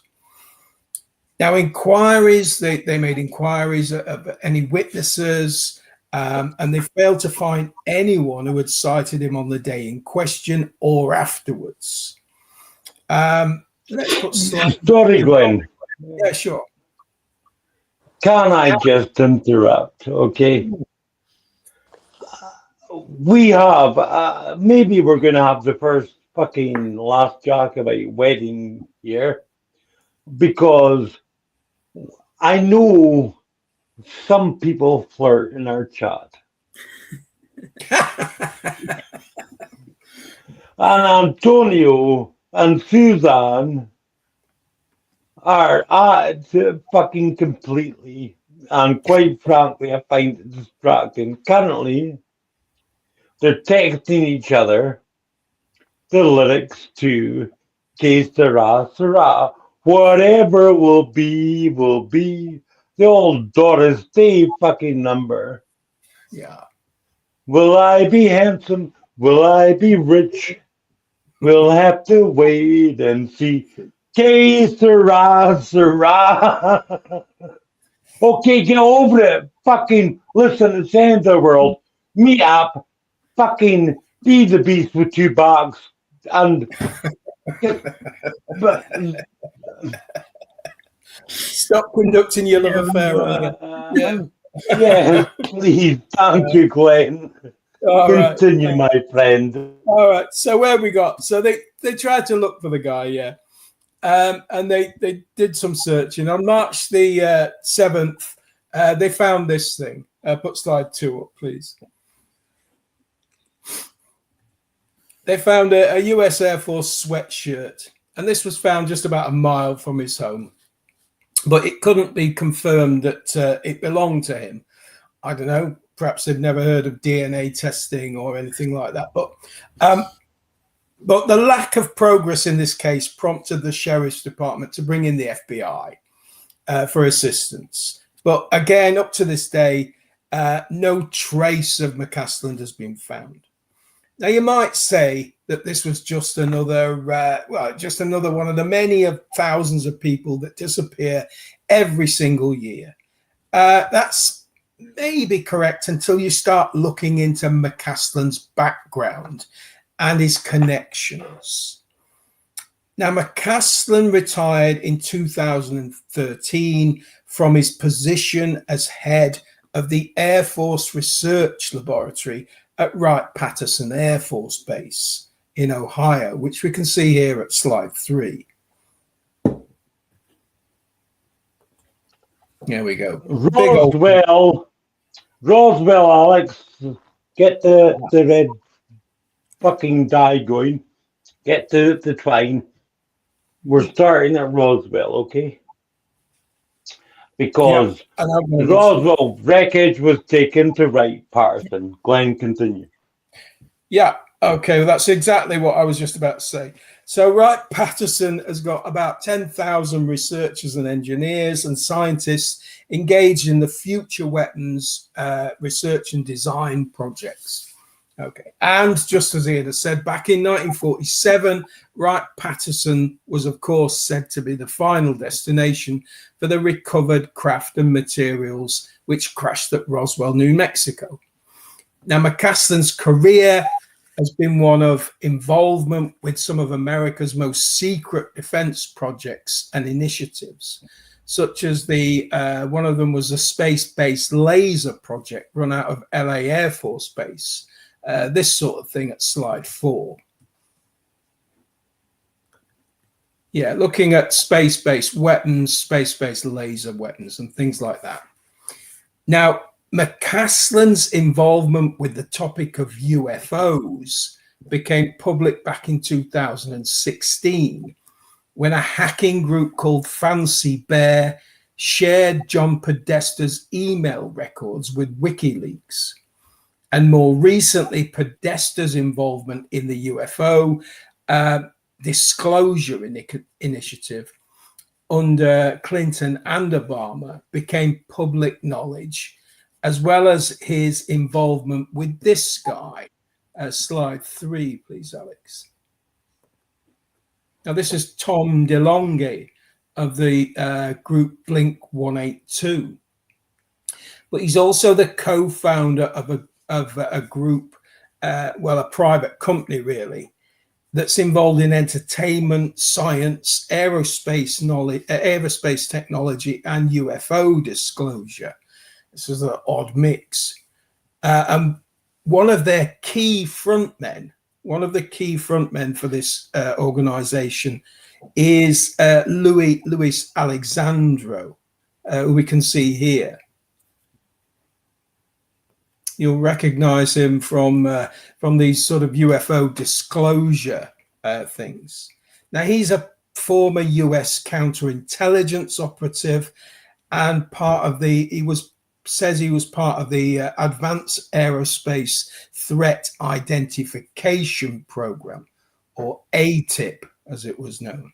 Now, speculation surrounding McCaslin's involvement with this group has suggested that he might have been part of an operation to manipulate DeLonghi into developing a cover story to suggest that recent developments in defense technology were actually extraterrestrial in nature. Things that this group have released are things like this at slide 7, and this at slide 8. So we're talking the disclosure of the Tic Tac and the gimbal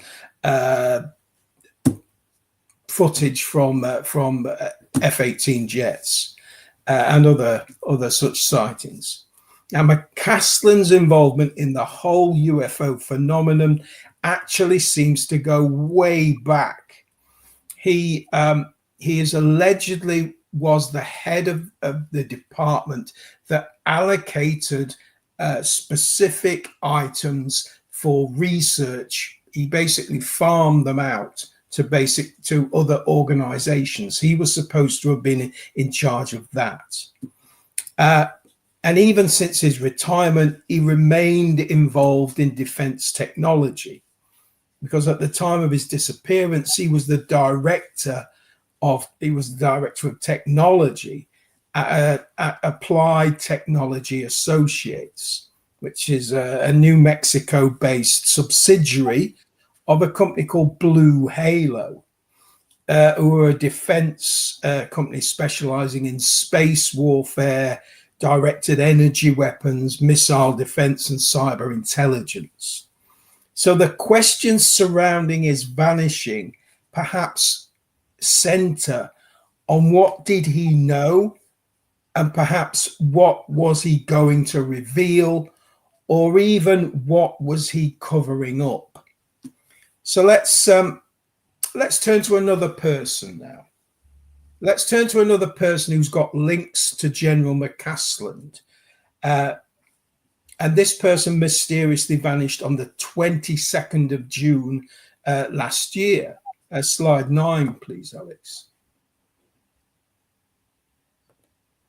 This is Monica Reza.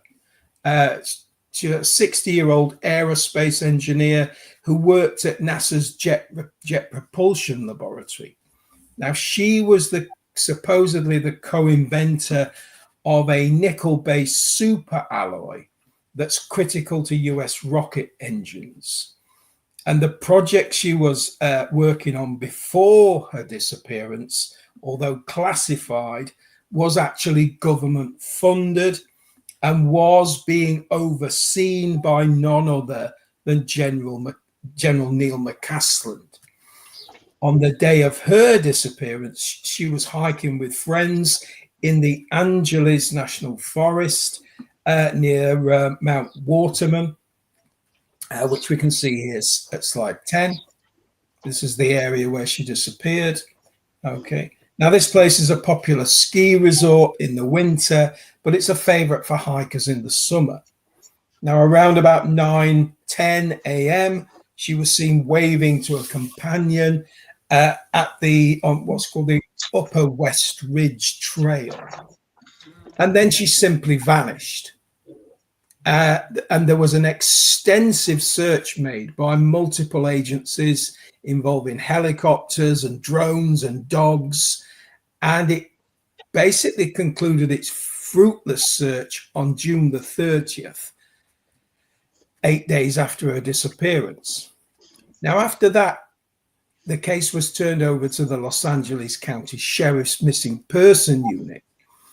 And there is a strange anomaly in this case, and that is that 4 days after her disappearance, she was supposedly declared legally dead, according to some sources. But this is actually legally impossible under Californian law, which requires a minimum of 5 years, 5 years waiting before a person can be declared legally dead after disappearing. The only exception to this, however, is on the grounds of national security, in which case the state or the federal government can override the California law. However, the Los Angeles County Sheriff's Department still insists that the Monica Reza case is still open and that she's still missing. Now, she's just one of several people with connections to McCasland who disappeared without a trace.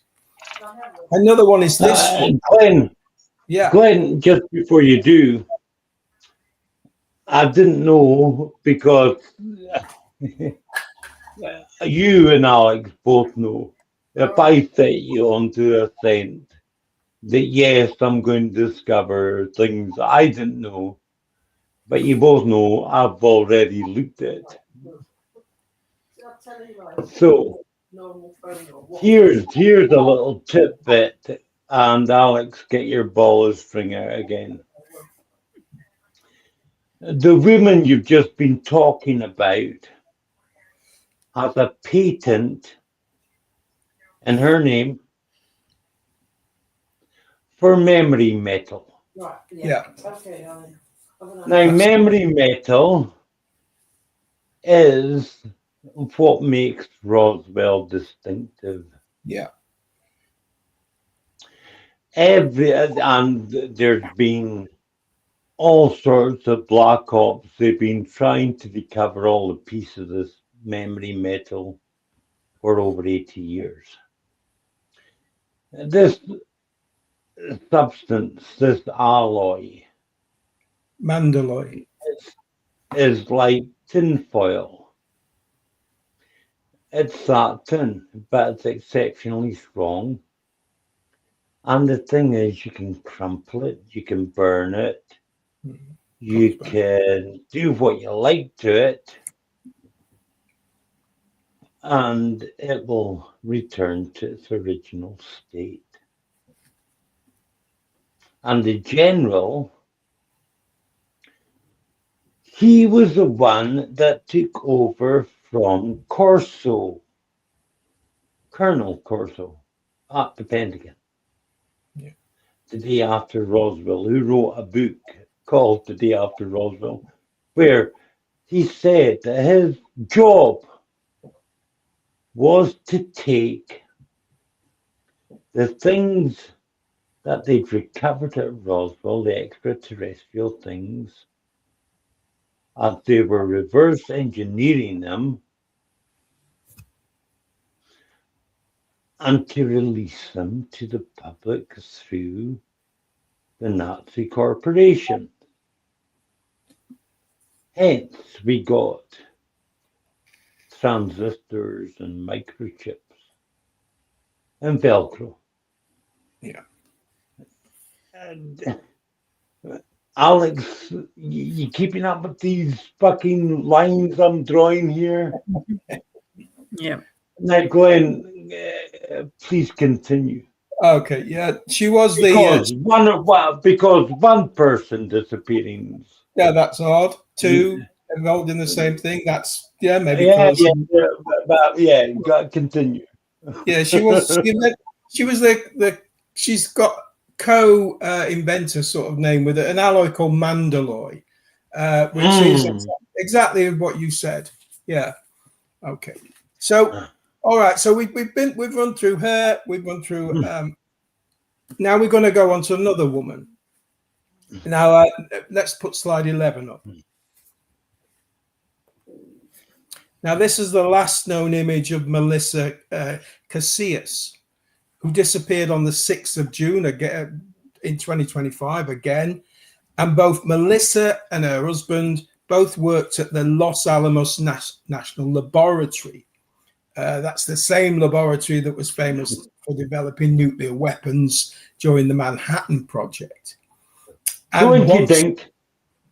Coincidence again. And once again, and here's another. I'm going to start a drinking game where when I have to say coinky dink, I've got a drink. Well, that's when you put the next pin on the board and join the string. Yes, indeed. Another one. And here's another coincidence. Once again, this project was being undertaken at LANL National Los Angeles. It was being overseen by McCasland, the same guy again. Ding, ding, ding, ding. And this list continues. Let's put slide 12 up. The man on the right of this picture is Anthony Chavez. He's a former employee again at Los Alamos National Laboratory, and Chavez disappeared without a trace on May the 4th, 2025. He was apparently went hiking and never came back. Ding, ding, ding, ding. And the man on the other side is Frank Mayland, and he died on the 4th of July, age 61. Strangely, no autopsy was performed, and there was no account of his death apart from an obituary post on social media. And the Jet Propulsion Laboratory, where he was a leading scientist, would not give any comment on what he was working on or why he died or anything like that. And this list just goes on. Let's look at this guy, slide 13. This is Carl Grillmeyer, who was a prominent astrophysicist at Caltech. He was found shot dead outside his rural home in California. And the exception in this case is that apparently a 29-year-old man was charged with his murder.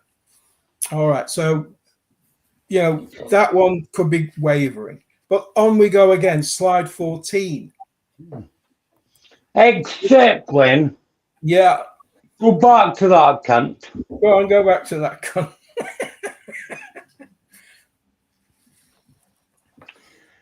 And here's something very strange. If you were to Google, Alex, please do while we're speaking. What's the cunt's name? This guy, Carl Grillmayer. No, not him. Mountbatten, Ooh. the current Jeremy, maybe. He's appeared on a couple of reality shows recently. He had Alex. I know him because you'll find him. I'm trying to give you the information to Google so you can find him. He is a cousin to the king. He was actually no second cousin to king. He was a cousin to Elizabeth. He was married, has a daughter who's producing a documentary on his coming out as being gay. And he's remarried, if you get this, shite, with a guy, Scottish guy from Glasgow, who was the head steward of an airline company. Are you getting any results, Alex? Possibly. I've got a Lord Ivor Mountbatten. That's the one. Show me a picture of Lord Ivor after we've all been staring at this fucker's face. Get a picture. 2 seconds.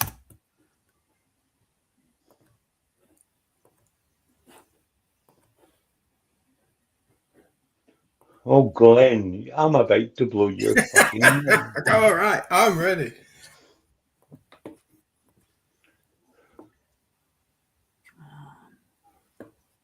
Here we go.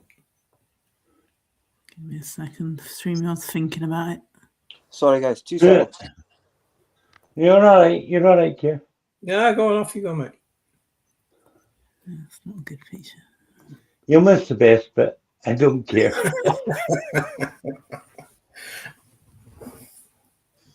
Oh, come on. Under pressure. Yeah. Well, the countdown clock. Close enough.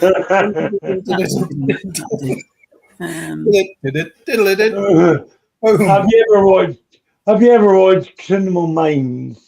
And there's the tech lassie that's just in her own bubble, and the ask her thing, and blah, comes up fucking straight away.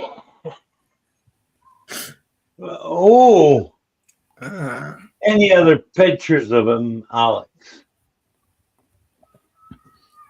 Probably. Let's see. Where's this red string Criminal going? Minds. Criminal Minds.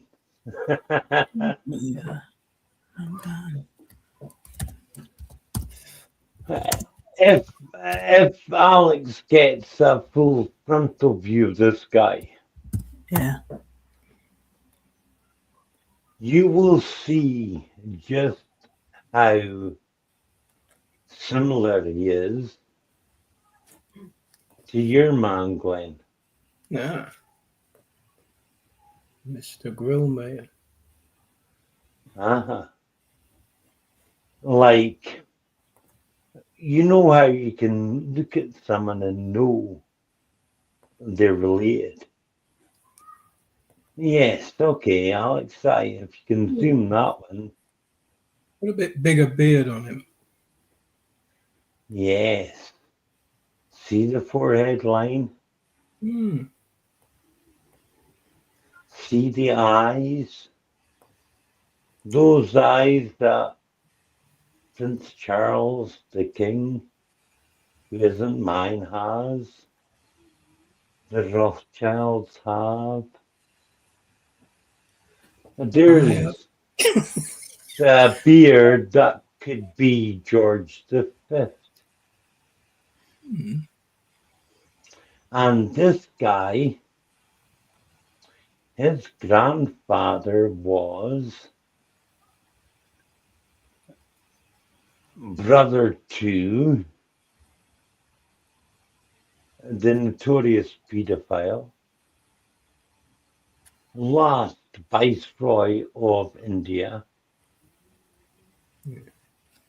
last Governor of the Isle of Wight. You see where I'm going here? We are seeing in real time, Glenn, how X, the Fourth Reich, emplaced throughout the world, including America, including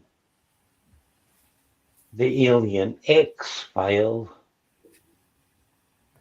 at the heart of everything. Does that now make sense, brother? Yeah. Well, it's going to kind of tie into what I'm going to go on about. Well, there you go, Alex. Take that away. Conclusion. Let's move on There to we slide. go. Let's move on to slide 14. Shut up, Ian. We're going to be here all bloody day. This is Nuno Loureiro. I can't pronounce his name. He's Portuguese. He's a Portuguese plasma scientist at MIT, a director of the Plasma Science and Fusion Center. And he was shot at his Brooklyn, Massachusetts home and died the following day. Now, his death was blamed on a guy who committed a mass shooting at Brown University in Rhode Island just 2 days before he was shot. The guy who did the mass shooting was a former classmate of his, and apparently shot himself in a storage unit in New Hampshire. So they conveniently pinned his death on that guy, but there was no proof. So for the last 2 years, I'll start to round this out now. So for the last 2 years, this brings the total number of scientists and engineers involved either in space research or space weapons and technology to 9. These people have either died or disappeared. Now, this might be just a coincidence, but some definitely have connections. So it's a case of trying to make these connections. It's a time to get out the red string, of course. Now, people who have suggested that these people are connected have been called conspiracy theorists. But this is not the first time that this has happened. If you think back when we did the program, and you can go and look it up, there was a whole rash of other scientists that died during the 1980s and early 90s who were involved in the Strategic Defense Initiative. And that was a similar wave of mysterious deaths. So are we I love you, Glenn. Well, no. I love you. So are we saying, what are we saying here? The real question we should be looking at is, are they involved, or did they have knowledge of secret government technology, perhaps derived from crashed UFOs? Uncle John. Bing, bing. Is this... no question indeed. Is this information that the US government would rather stay hidden because this technology would give a quantum leap in a country's ability to dominate militarily? And just to wrap this up and add a cherry on the top, something that nobody's really talking about is that there appears to have been a corresponding series of disappearances of Chinese scientists and advanced aerospace engineers working in similar fields, advanced alloys, advanced metals, metamaterials, plasma technology, the same type of people who have been disappearing in the United States. So are we looking at some kind of And arms can race? somebody say MA81? MA81. I've just said it. MA81. The We've got Malaysian technical problems here, airliner guys. I'll try and disappeared. go out and come back in. Okay, here. So are You these guys remember? casualties in maybe this war of getting alien technology out? That's what I'm kind of proposing, maybe. Exactly, Glenn. Yeah.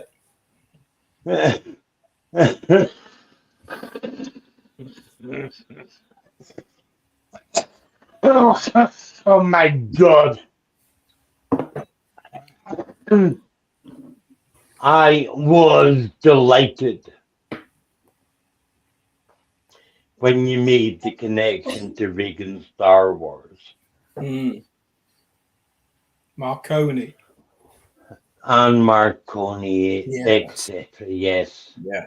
All of those guys. But Reagan's Star Wars was excellent because when I set you on that task of looking at people who disappeared, they were all part of one team. And that's coincidence beyond coincidence.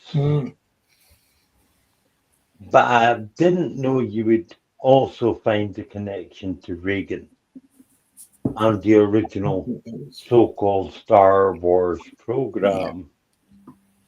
Does it make sense now why I said slightly earlier, a long time ago in a galaxy far, far away? Yeah. Oh, yes. Oh, You know me. You try and sometimes, and I love it, confine me.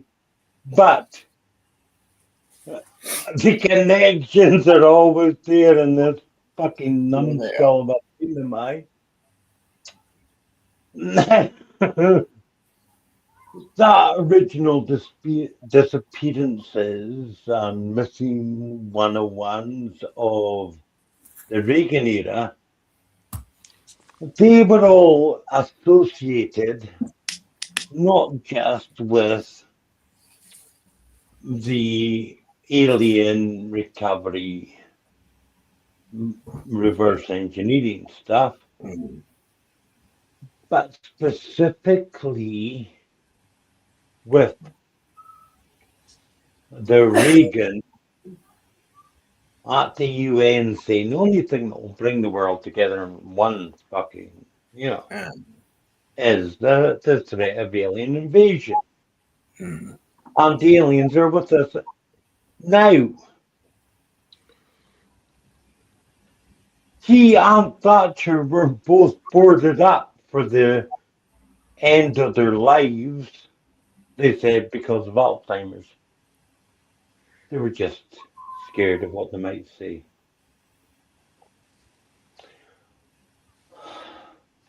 Star Wars, the Reagan thing, that was maybe that missile shield. Oh, do you mean like Trump's Golden Dome? Do we mean like Israel's fucking iron chocolate fire guard? Because if we do, they failed not just badly, but fucking spectacularly. Or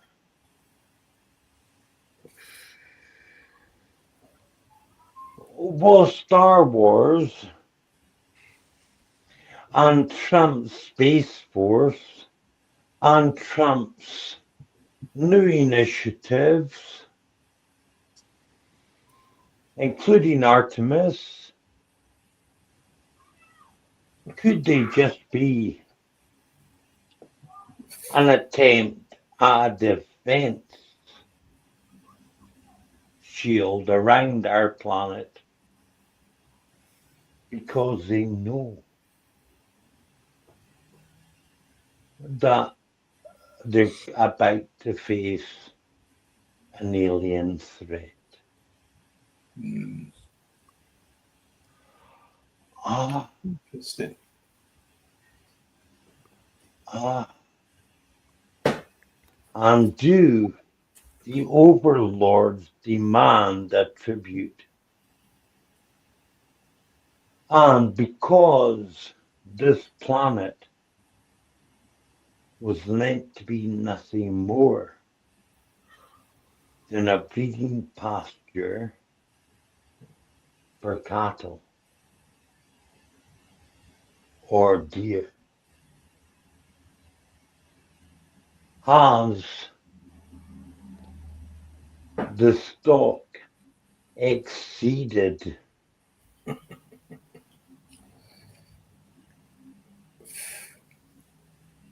and that is there a call due, a call and a tribute? And are the factions of Blue and X trying to garner a tribute in the hope of surviving it? And then, Alex, we're way over time, I don't care.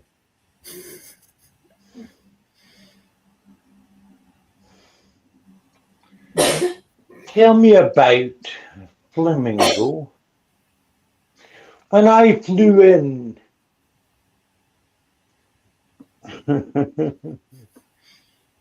well, I stepped out the yacht into the party like I just stepped off of a yacht. But in Spain, I know that my hotel transfer took me over this magnificent bridge, and the flamingos came there every year to breed. And young flamingos are white. They only turn pink because of the creation shells they eat. So into this bizarre spider web of red strings were fucking picking up. People miss Prof Doom, so do I. But if Prof Doom couldn't do this better than we are today, tell me about the flamingo, Alex.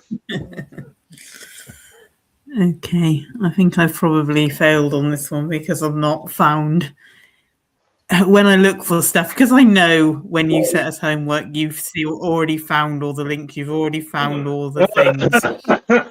They jump out at me when they're right, and this one hasn't. But I've been looking to see if there is a flamboyance of flamingos, because that is the group connective noun for flamingos, a flamboyance, a bit like you have a Parliament of Crows or a Westminster of Rats, at least that I made that last one up.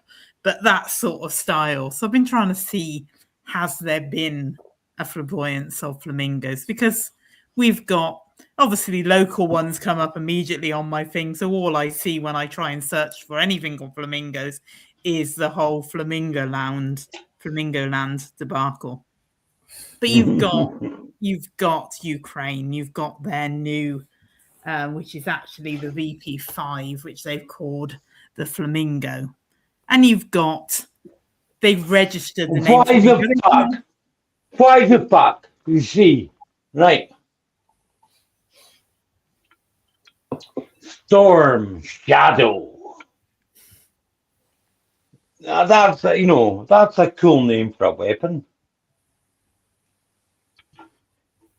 I am the last Jacobite. That's a cool name. Billy the Kid. What a cool name. You got me. Son of Sam. That's a cool name. Jack the Ripper. Yes. The Lone Gunman. Yeah. That's a cool name. I've got the best missile in the fucking world. It's about to wipe out Russia. And what am I going to call it? Flamingo. Yep. Eh, Oh, they didn't stop there. eh. Yeah, well, what? It's not the fucking Dark Eagle. It's not the Midnight fucking Strike. It's not the Batman's Revenge. It's the fucking Flamingo. Yeah. Go But they on, haven't Alex. stopped there. They haven't stopped there, mind you. They've got registered the trade name of Pelican, and they've also registered the Peace Dove for future. Great name for a missile. The Pelican and the Peace Dove, as well as the Flamingo. They do also have a drone that is the Flamingo, which is the VB, or it might be the UB-140. Can't really remember right in either. I think it's the UB-140. So that is also the Flamingo. So you have the military links to it. That's where trying to find anything beyond that, other than Pittsburgh standing on one leg, is where I struggle. The name is used quite frequently, and these are the ones that jump out at me. You've got some influencer on TikTok. You've got Flamingo Pharmaceutical. You've got Flamingo Finance, which is deep in cryptocurrency. But the problem is things only jump out at me because they link to things that I'm already looking at, like the pharmaceutical, like the finance, like the crypto. And the one at the top is actually a horticulture company. And you think, well, why does that jump out at you? Well, that jumps out at me because of this, because the head of it was honoured in the New Year's honours by King Charles, which never is a good sign. But the only other one beyond these companies that I've physically found, and they've made a lot of money in a very quick time, is an AI MSP platform that is Flamingo again, and basically is the whole AI revolution. And they've come out of nowhere very shortly recently and made a lot of money. But I've got a sneaking suspicion I haven't found the flamingos I'm supposed to have found.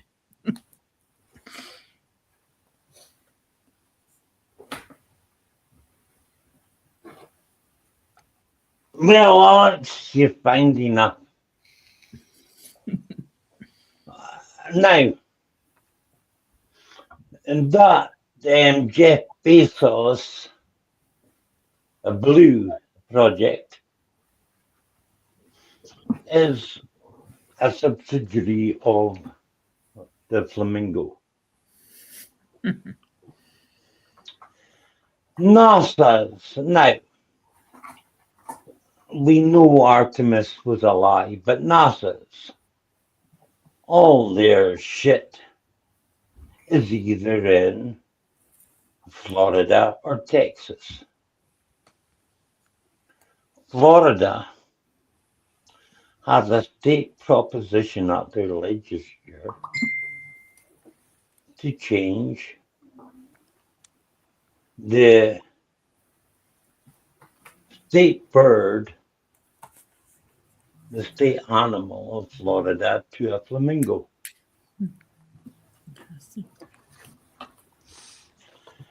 Now, what we're looking at is a thing called steganopathy. We're in a factional war X between blue. Flamingo is the language they're using in their negotiations.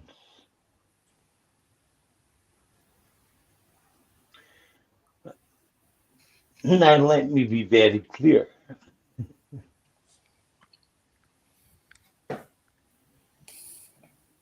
The Georgia Guidestones stand, and they want a 90% depopulation of this planet to speak which you can.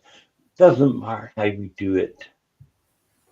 One faction thinks it should be more humane than the other. Who cares?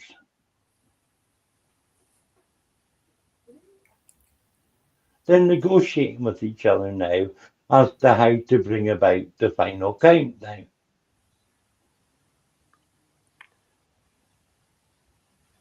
They're disappearing people that they think's a threat. They're imposing historic amounts of censorship all across the world.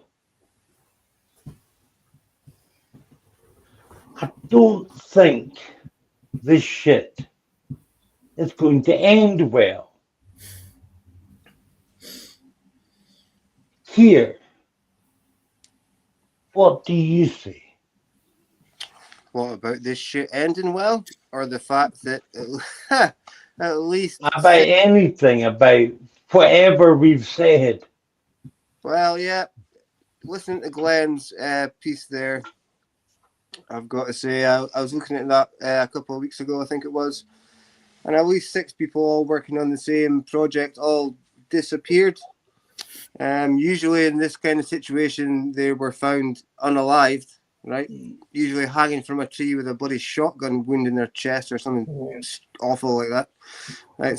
But which never gets investigated, or you'll have multiple policemen suddenly commit suicide because they've seen certain emails or broken a certain laptop, right? They usually end up dead, basically. Well, not dead, but let's just say unalived, right? You know.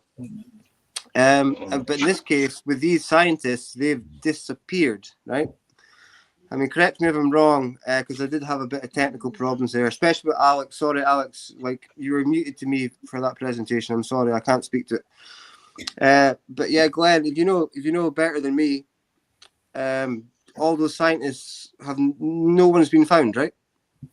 No, they've just vanished without a trace. The ones that the couple that were murdered, obviously they never went anywhere. But the others just mysteriously walked off the face of the earth, and they've not been seen again. And as I say, this is the connections. This is not the first time. And you were right to say that, you know, in the last one, in the Marconi ones, in the Star Wars ones, it was all bizarre suicides, people shuffling from the driver's seat to the passenger seat after their heads have been ripped off, or tying themselves up and throwing themselves off of bridges and all that sort of shit. This is a little bit more subtle. They just simply vanish. So, but I've no doubt that it's tied into the same kind of knowing too much. People who know too much. Right, James. You send me shit on a regular fucking basis. You were the one who was telling us a couple of weeks ago when I was saying about fuel shortages that, oh, you were in Australia, you weren't seeing any fuel shortages, you had photographs, you were paying fucking pennies. We were talking shit. And now you put up a fucking spiel. What are you going to put up next, Roy? Are you Jewish? Do you love the fucking genocide in Gaza? Or are you simply another little fucking shill like the cunt Yaxley Lennon?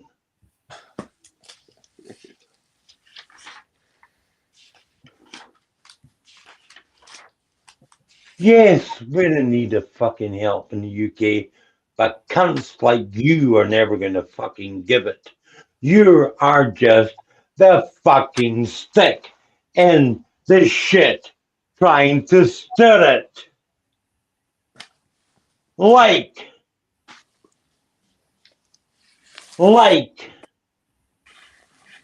the plans of the New World fucking order. Like the letter of Albert fucking Pike. Like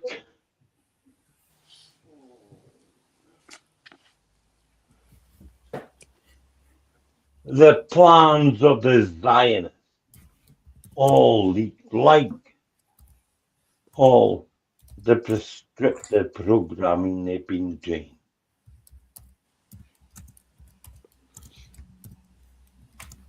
I've got not a lot to work with, but here, not that here, because you aren't queer and you're normally here. Forever here, Kier. Here, last Jacobite.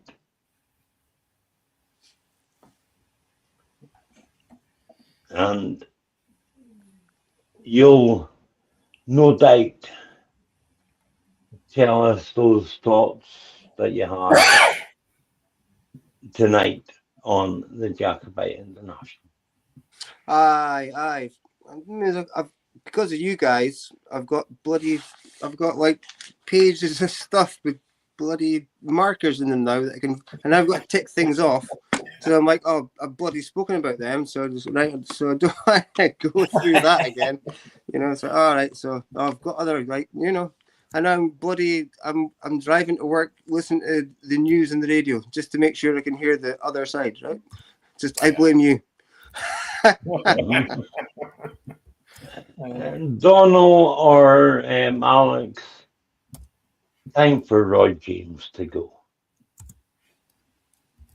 Just fuck it off, buddy. You played a good game.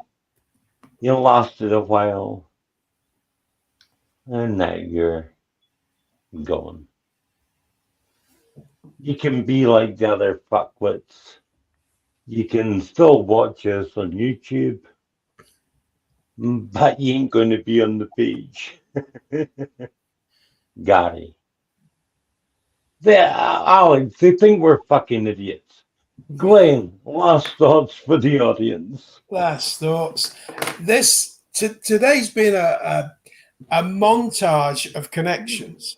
It's been it's brought in so much stuff, and even though I don't think even you, I know you've tried to put it all together, but it's so bloody big. That's the problem. It's so big, but yet it's relatively simple. It is that it is those balls of string, and it is all those red threads, and those red threads seem unconnected, but once you start to just simply draw point A to point B to point C, it all ends up in the center. And you can connect fucking Nemesis to despairing scientists. You can connect all of it. You can do it if you only make your mind big enough to hold it all. And I'm damn glad you've got a mind that can do that, because we are the sum of parts, aren't we? You know what I mean? We all play our part. Remember, Glenn, when I said about the Bayou Tapestry, when they clearly. take you to view it, you're a meter away from it, and you see all the ugly knots and the frayed bits and everything else. Yeah. And I said, actually, you need to be 20, 30 meters away from it to get the whole picture. Yeah.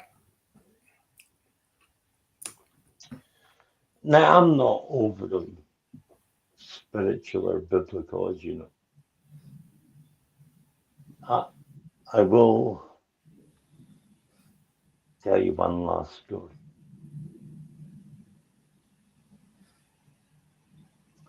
Oh God, I'm in trouble with a capital T. That sounds like P that rhymes with pool.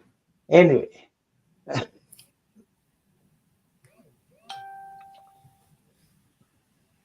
whilst I was in prison, long before I had any idea that I would be a reverend or any of that crap,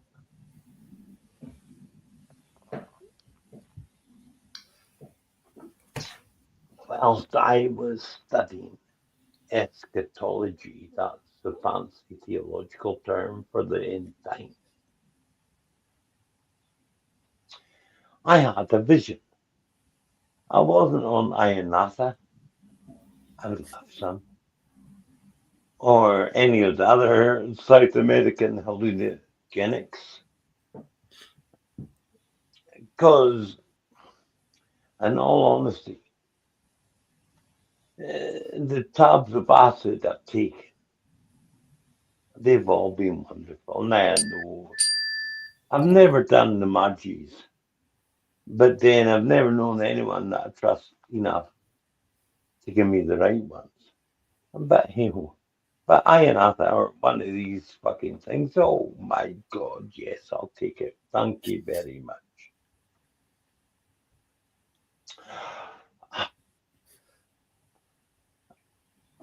But I was soberer than a fucking alcohol judge when this happened. In HMP Glenorchy. I'd gotten back from the workshop one day and I sat on the bench next to the bed. I had the sink to roll a fag. And like this, I was in a vision.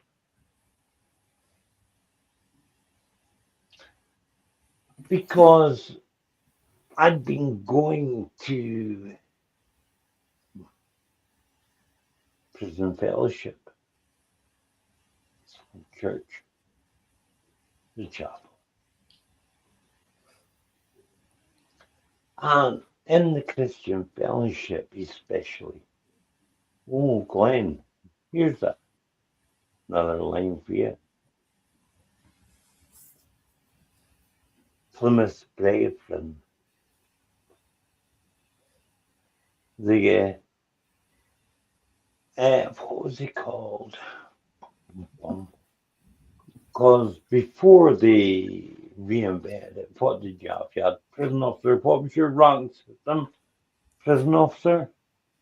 I was actually a teacher. I was education. Yeah, So yeah, but you remember it was your basic prison officer. Was yeah, it leading prison officer? mm, Junior governor? They had something yeah, like that. yeah. So anyway, this guy was junior governor level anyway, and I did 11 bits, and it was all that Plymouth Brethren that you exposed evangelical Zionist shit. Oh, well,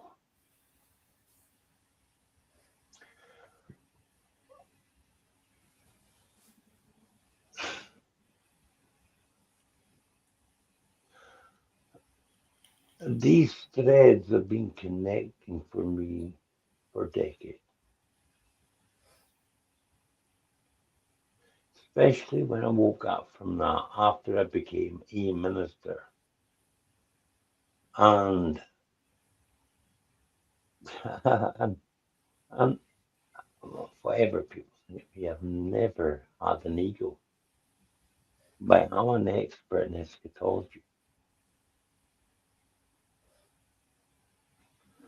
Now, we have nemesis incoming. The theory is no longer, when the evidence begins to pile up to support the theory, you got to go, okay. And that's where we're at. We've got billionaires in their bunkers and their attempts to get off planet. We've got NASA fabricating fucking what they're doing. We've got teams of scientists disappearing, being fucking killed to prevent them from saying what they know to the public.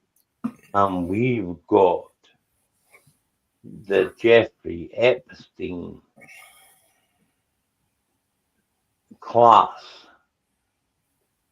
being exposed, World War III, and societal collapse a la fucking Ireland. Oh, maybe I'm a prophet, maybe I'm not. Alex, last thoughts and plug tonight's show. Last thoughts is that the world doesn't get any less insane by the moment, and that if I keep up this coincidence drinking game, I'm going to spend my entire life pissed. But That's why I stopped. But no. The world is insane. The problem is when you try and make sense of it. If you accept that it's insane, then it suddenly starts making sense. And when everything links together, when everything interconnects, when you step far enough away from the tapestry to see the way the world is, that's when you know that you're looking in the right direction. And they don't want you to look in the right direction. They want you to ignore things like motives. They want you to ignore things like reasons. They're quite happy for you to think they're insane as long as you don't look too closely at why they do things. When you do look closely at why they do things, then things start adding up, and that's what they don't want. So keep looking, keep digging, but don't follow dead ends. Keep digging and look for the motivation. Ask why. Keep asking. As a child in their mother's arms, keep asking the why. Don't ask what they're doing. Don't ask how they're doing it. Ask why they're doing it, and you won't go far wrong.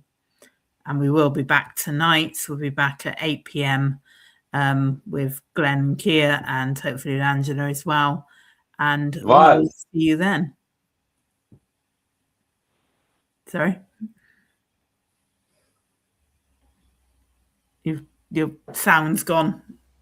Don't know if your headphones have. Oh, gone.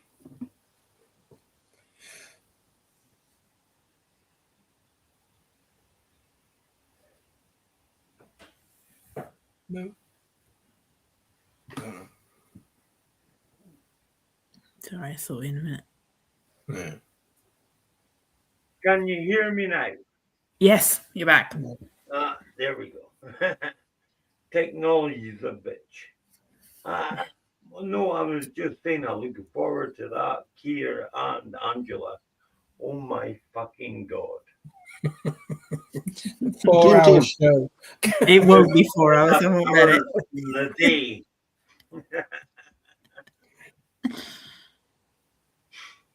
Yeah, Alex, yes. I've been drawing red lines for a long time. And we're kind of getting to the end of the line.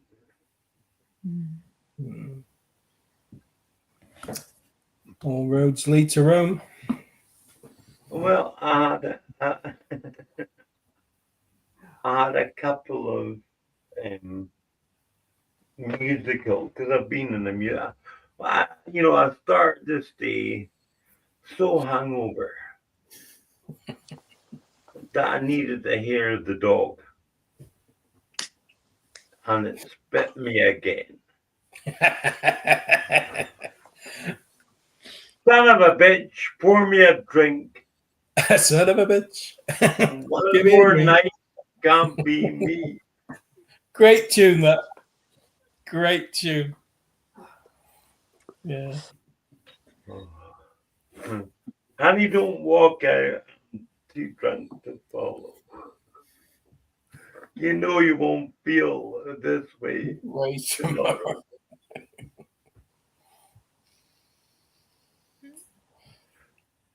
I have been a rebel since the day now I was born. At 4 years old, I sang the Merry Fucking Plowboy. On the day I die, wherever it may be,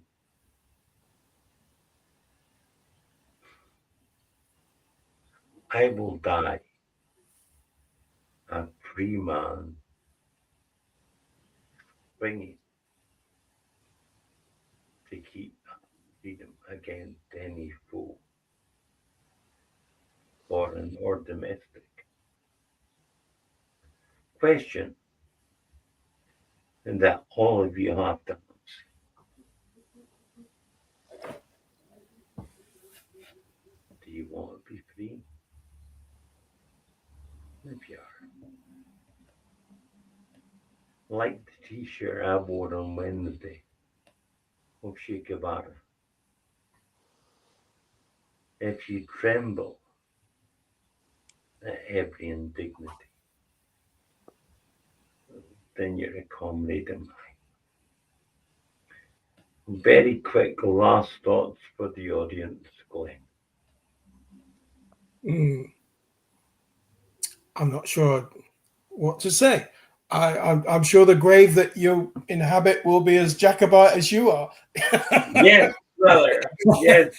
Yes, it certainly will be, because you never give up. You never give up, my friend. No matter how hopeless it seems, yeah, we're still here. We're facing very, very, very bleak times, very dark times ahead, economically, spiritually, emotionally. But we won't be ground down. I will never kneel in front of these cunts. You know, I will go to my grave rather than accept their new fucking world order. I will not play this stupid game. And hopefully everyone out there is of the same mind. I know we are, because that's why I'm here. That's why Alex is here, and that's why you started all this. So we just have to keep going. And like you said, if it comes to it, you'll issue fucking newsletters. You know, that's exactly what I will. You did. Fucking know I will. Yeah. You know how to turn them down. And at the end of the line, you'll find me at Glenorchy. Yeah. Here, briefly, anything you want to say? Sure. I mean, again, I'll say thanks for inviting me to the show. Again, it's been another day at school. With things, topics I didn't know so much about that I've now learned more about. And it seems we're being a little bit poetic. I should be on the show again tonight with Glenn and Alex, the Last Jacobites International. Leave a comment, share, tell your friends. But apart from that, we'll probably discuss topics that has been discussed today already. But with maybe, I don't know, a little bit more time, I guess. Even though we're over time. But I love what you're trying to do. Never enough time. But I'll give you a quote. I'll leave you this quote. Seems as you were feeling quite lyrical today. Go on. And the quote is, "And this mess is so big and so deep and so tall, we cannot pick it up. There is no way at all." And that, of course, comes from the great Dr. Seuss from The Cat in the Hat. And I'll leave you with that. What a genius. Brilliant, dear. Brilliant.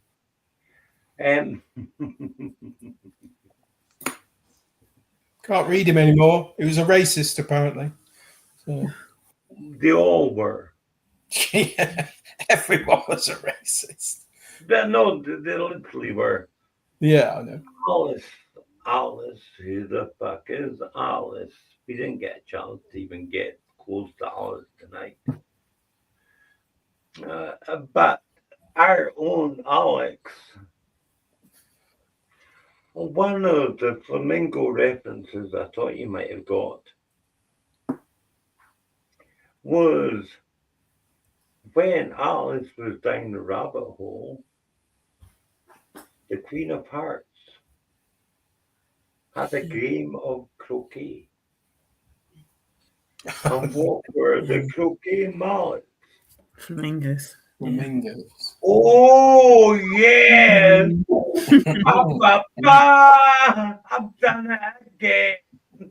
I've blown your mind at the last minute.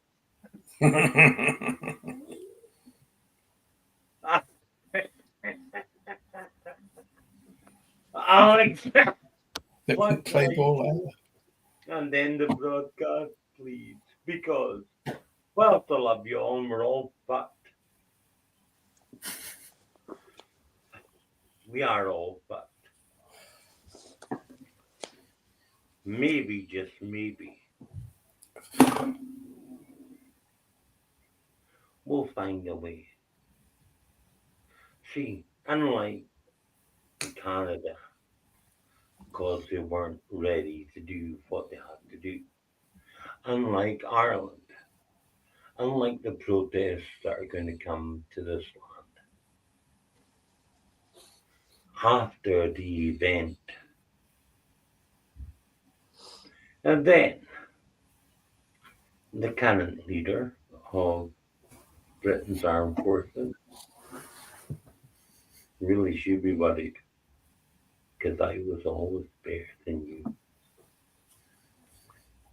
Alex, last thoughts, plug tonight, and then tell people to fuck the off for me, will you?